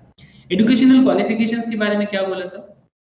टैक्स रिटर्न प्रिपेयर के लिए an individual who holds a bachelor degree, कम से कम bachelor degree from a recognized Indian university or institutions, और एक्चुअली चाहे कोई भी ग्रेजुएट है वो कर सकता है, बट आज के डेट में सबसे ज्यादा बोल वाला इन लोगों का है has passed the intermediate level examination conducted by the Institute of Chartered Accountants of India or Institute of Company Secretaries of India or Institute of Cost Accountants of India shall be eligible to act as a tax return preparer। Basically intermediate pass के बाद भी इस तरह का scope बहुत open हो जाता है। मतलब बहुत लोग बोलते हैं ना, मतलब बहुत स्टूडेंट्स से मैं सुनता हूँ, मतलब they want to do something, उनको सीए पूरा नहीं, मतलब उनको डर लगता है कि क्या पता पूरा सीए बन पाएगी नहीं पाए, क्या पता पूरा सीएमए बन पाएगी नहीं पाए, क्या पता पूरा सीएस बन पाएगी नहीं पाए। बट एटलीस्ट ये एक ऐसा एजुकेशनल एरिया है जो आपको आधा भी बहुत कुछ देता है। एग्जैक्टली आप समझ सकते हो कि वो आधा सीए, आधा सीएस, आधा सीएमए भी अपने आप को मतलब कुछ भी कर सकता है। मतलब इनके पास मौका है, not just in income tax, they can do also GST, they also have some financial knowledge also, they can also do accountant work. तो इतना नॉलेज और किसी भी सेक्शंस में आपको आधा पास भी वैल्यूएबल और किसी जगह में आपको नहीं मिलेगा। मतलब बहुत सारे कोर्सेज हैं, बट ये जो सीए सीएमए का जो आधा भी अगर कोई पास कर जाए ना तो भी बहुत माना जाता है। इसीलिए मतलब कुछ ना कुछ तो कर लेगा, और ये तो मतलब एज पर सीबीडीटी गाइडलाइंस के हिसाब से भी हो रहा है। I hope sir you understand कि आधा, पूरा ना भी बनो चलेगा, पूरा बनने के बाद तो आप एडवाइजर बन जाओगे सर एकदम प्रॉपर लेवल पे, और आई होप कि आप लोग पूरा ही बनोगे एकदम कंप्लीट लेवल में। लेकिन अगर कोई ऐसा है जो उतना पढ़ाई में अच्छा नहीं है, उनको लगता है कि भाई 3 साल 4 साल बहुत हो जाएगा, मैं 2 साल में करना चाहता हूँ, तो फिर 2 साल लगाओ। उनको बोलो कि क्यों फालतू में इधर उधर टाइम बिताते हैं, चुपचाप सीए इंटर या सीएमए इंटर या फिर सीएस इंटर कंप्लीट करके काम चालू कर दे। क्या सर गलत बोला गया मैंने? आप लोग बोल सकते हो ना, ऐसे बहुत सारे होंगे, आपका दोस्त लोग होंगे, आपका कोई मतलब फैमिली रिलेटिव्स में होंगे, if they are in the commerce field, है ना, अगर उनको मतलब पूरा सी सर उल्टे हम ही लोग अगर डर लगता है, अरे भाई नहीं ज्ञान का बात नहीं है, एक्चुअली लोगों को पता नहीं है ना, ये तो एज पर लॉ है, वही मैं बता रहा हूँ। ज्ञान तो दे देगा वो अलग बात, बट सर नॉलेज तो आप शेयर कर सकते हो ना कि भाई है, बहुत सारा मौका है, आप कर सकते हो। पूरा ना भी बनोगे तो भी कोई बात नहीं, इवन गवर्नमेंट आपको मौका देता है कि भाई अगर आप इंटर पास आउट हो, अगर आप सीएस पास आउट हो इंटर का, अगर आप सीएमए इंटर पास आउट हो, तो गवर्नमेंट ने आपको आपके लिए मौका रेडी करके रखा है। इतना तो आप जरूर बता सकते हो। ठीक है सर, मतलब बेसिकली ये नॉलेज आपके पास रहेगा तो कहीं ना कहीं स्प्रेड हो ही जाएगा। तो बहुत लोगों को पता नहीं है सर ये सब कि कौन बनता है, मतलब बहुत लोगों को पता नहीं है, मतलब जॉब करते करते जिंदगी बीत जाता है, क्या मैं गलत बोल रहा हूँ सर? मतलब नॉर्मल लोगों को बात कर रहा हूँ सर, प्रोफेशनल पढ़ाई लोग जो लोग करते हैं उनको छोड़ के। मतलब एक ग्रेजुएशन कैसे भी कर लिया, उसके बाद अभी नौकरी का प्रिपरेशन से भी, अभी ये नौकरी आएगा, कभी वो नौकरी आएगा। अब ऐसे करते करते मैंने ऐसा देखा सर 95% लोग खो जाते हैं, क्या करना है भूल जाते हैं, अपना स्कोप, अपना सुविधाएं जो भी वो उसको मिल सकता था नॉलेज, सब भूल जाते हैं, फ्रस्ट्रेटेड हो जाते हैं। इससे अच्छा भाई कुछ अच्छा पढ़ाई के साथ रहो, आधा भी कंप्लीट करोगे तो भी कुछ ना कुछ कर लोगे।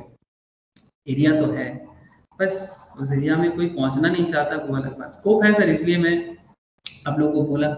Okay, preparations of and furnishing of the return not for you, आप लोग तो बनोगे सर, एकदम कंप्लीट बनोगे। Preparation on furnishing the return the income tax by the tax return preparer. An eligible person may, at his options, furnish the return of income under Section 139 for any assessment year that getting it prepared through tax return preparer. However, the following eligible person, an individual or HUF, cannot furnish a return of income for an assessment year through a tax return preparer. कौन कौन?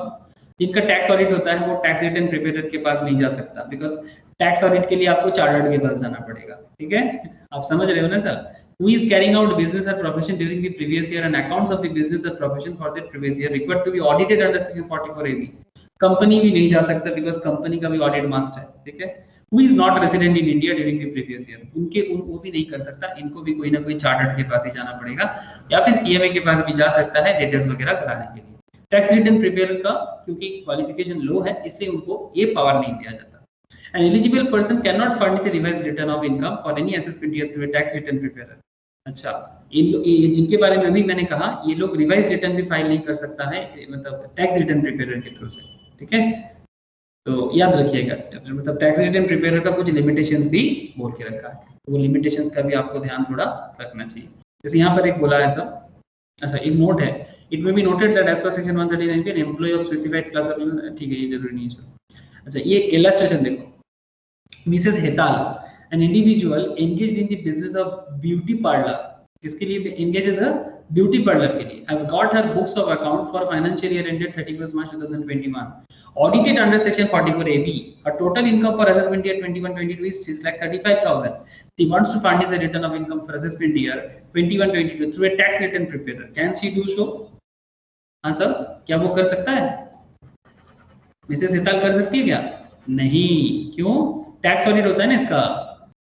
Section 139B provides a scheme for submission of return of income for any assessment year through a tax return preparer. However, it is not applicable to person whose books of accounts are required to be audited under Section 44AB. Therefore, Mrs. Hetal cannot furnish a return of income for assessment year 21-22 through tax return preparer. वो tax return preparer के through से नहीं कर सकते because उसका tax audit होता है। Okay sir, याद रहेगा कि नहीं?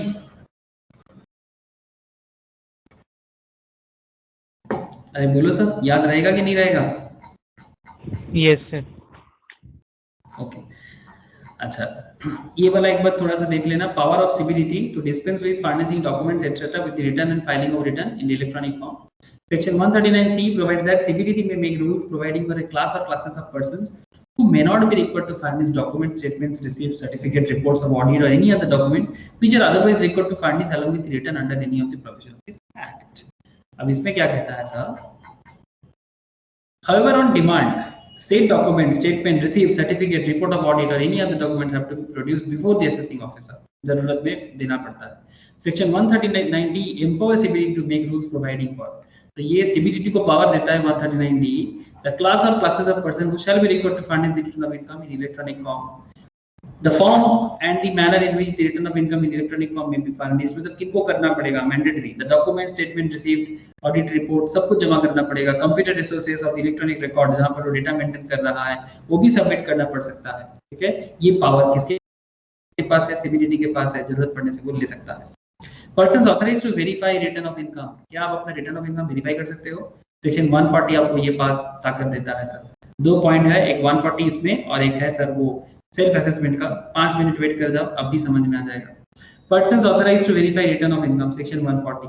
This section specifies the person who was authorized to verify the return of income under section 139. Individual SSC के केस में in a circumstances not covered under 2, 3, 4 मतलब नीचे बात करेंगे individual himself. अगर आप individual हो तो फिर आप खुद ही खुद का रिटर्न वेरीफाई कर सकते हो एकदम सर। लेकिन where he is absent from India, अगर आप इंडिया में नहीं हो, ठीक है, where he is absent from India, तो फिर आप खुद भी कर सकते हो, और any person duly authorised by him, अगर किसी को आपने ऑथराइज पावर ऑफ अटॉर्नी देखे क्या, on the behalf holding a valid power of attorney from the individual, such power of attorney should be attached to the return of income. अगर किसी के पास power of attorney है तो फिर power of attorney return of income के साथ submit करना पड़ेगा। जो बाहर रहते हैं उनके बिहाफ में जो रिटर्न वेरीफाई कर रहा है वो वेरीफाई तभी कर सकता है, अगर पावर ऑफ अटॉर्नी अटैच नहीं है तो नहीं कर सकता। अगर कोई मेंटली इनकैपेसिटेटेड है, ठीक है, अगर किसी का मेंटली इनकैपेसिटेड है, अगर कोई मेंटली इनकैपेसिटी है from attending to his affairs, ठीक है, इस गार्डियन कर सकता है, any other person competent on his behalf वो भी कर सकते हैं। Where for any other reason it is not possible for the individual to verify return, तो फिर उनके बिहाफ में कौन कर सकता है, any person duly authorise, again वही पावर ऑफ अटॉर्नी के साथ, अगर किसी भी कारण से वो नहीं कर सकता। हिंदू अनडिवाइडेड फैमिली के केस में क्या हो सकता है, फिर इन सर्कमस्टेंसेस नॉट कवर्ड अंडर 2-3, मतलब 2-3 तो इंडिविजुअल के लिए है।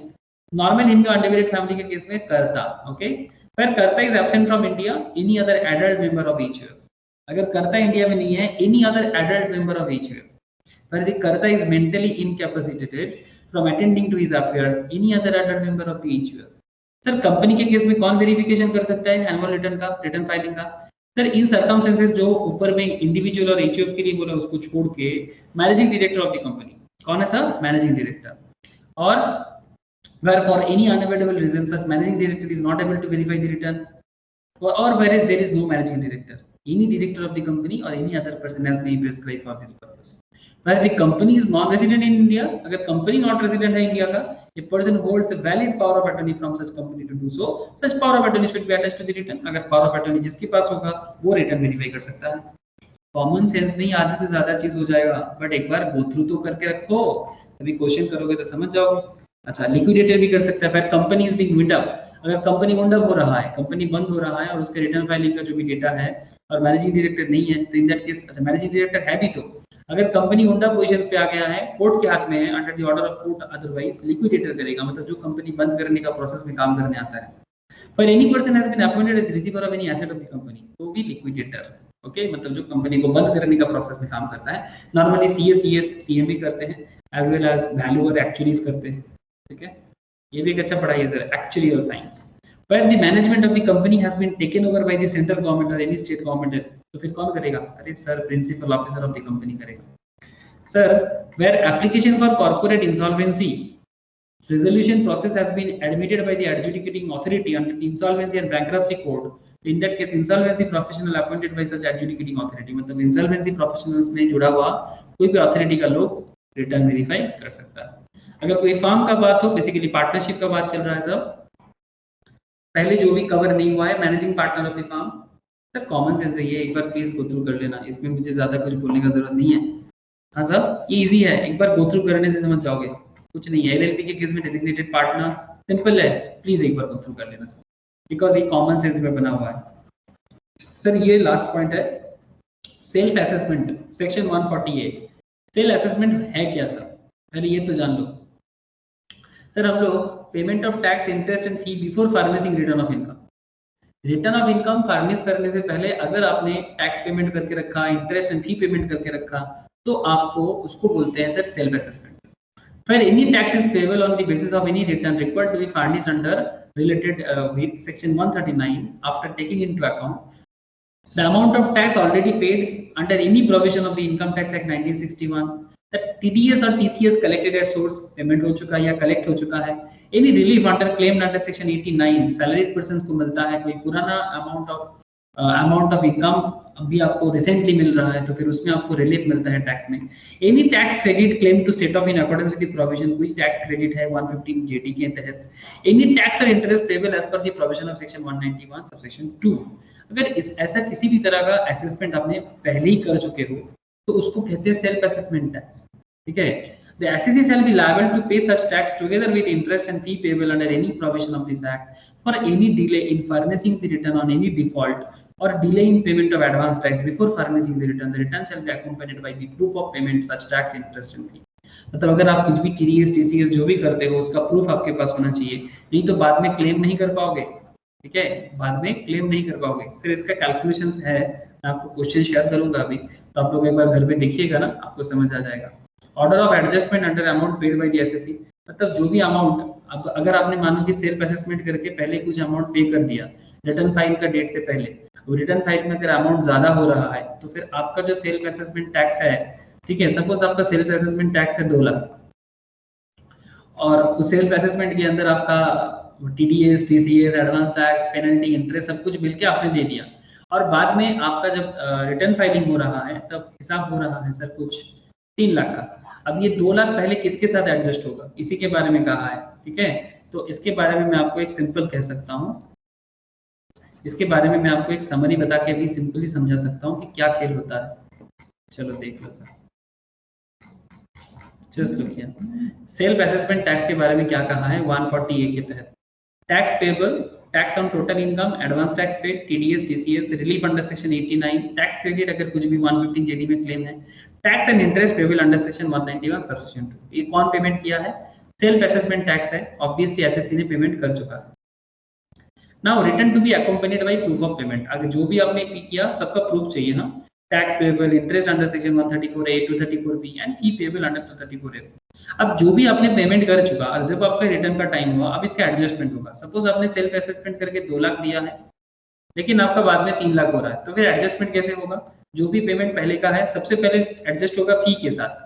फी आप लोग जानते हो, लेट पेमेंट के लिए जो फी लगता है, उसके बाद एडजस्टमेंट होगा इंटरेस्ट के साथ, बाद में जो बचा रहेगा वो होगा टैक्स के साथ। सर इसके बाद अगर कुछ अमाउंट अगर देना पड़ेगा तो फिर आपको डिमांड किया जाएगा, ठीक है, कि भाई आपका टैक्स होगा। अगर आपको सर एक्स्ट्रा मिलेगा, अगर आपको रीपेमेंट होगा तो रिफंड हो जाएगा, ठीक है।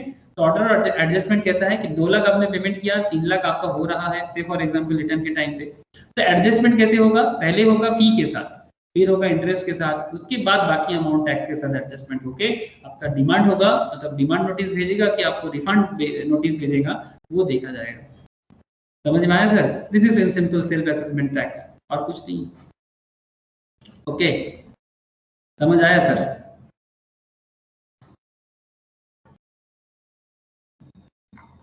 समझ आया कि नहीं आया, बोलो।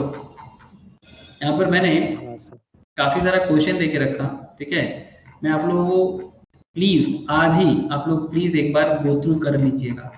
यहाँ पर मैंने ये जितना सारा पॉइंट में मैंने डिस्कस किया, ओवरऑल सभी के बारे में कुछ ना कुछ क्वेश्चंस आपको मिलेगा, तो प्लीज एक बार गो थ्रू करो। रिटर्न फाइलिंग के बारे में जो भी रेलेवेंट पॉइंट है क्वेश्चन के साथ साथ आपको याद हो जाएगा, ठीक है सर? समझ आया कि नहीं आया, बोलो। जो था एक डिटेल्स में सारा का सारा बोल दिया, अब क्वेश्चन में शेयर करता हूँ, एक बार प्लीज प्रैक्टिस कर लियो, ठीक है। और फिर कुछ डाउट रहे तो मुझे पूछ लीजिएगा, ठीक है। ओके सर, ओके सर, फिर कोई सवाल है तो करो, अदरवाइज इतना ही है आज। Any question sir? Okay sir, ठीक है, okay tata, okay bye. Bye sir, bye sir, bye sir, bye bye sir, bye bye, okay.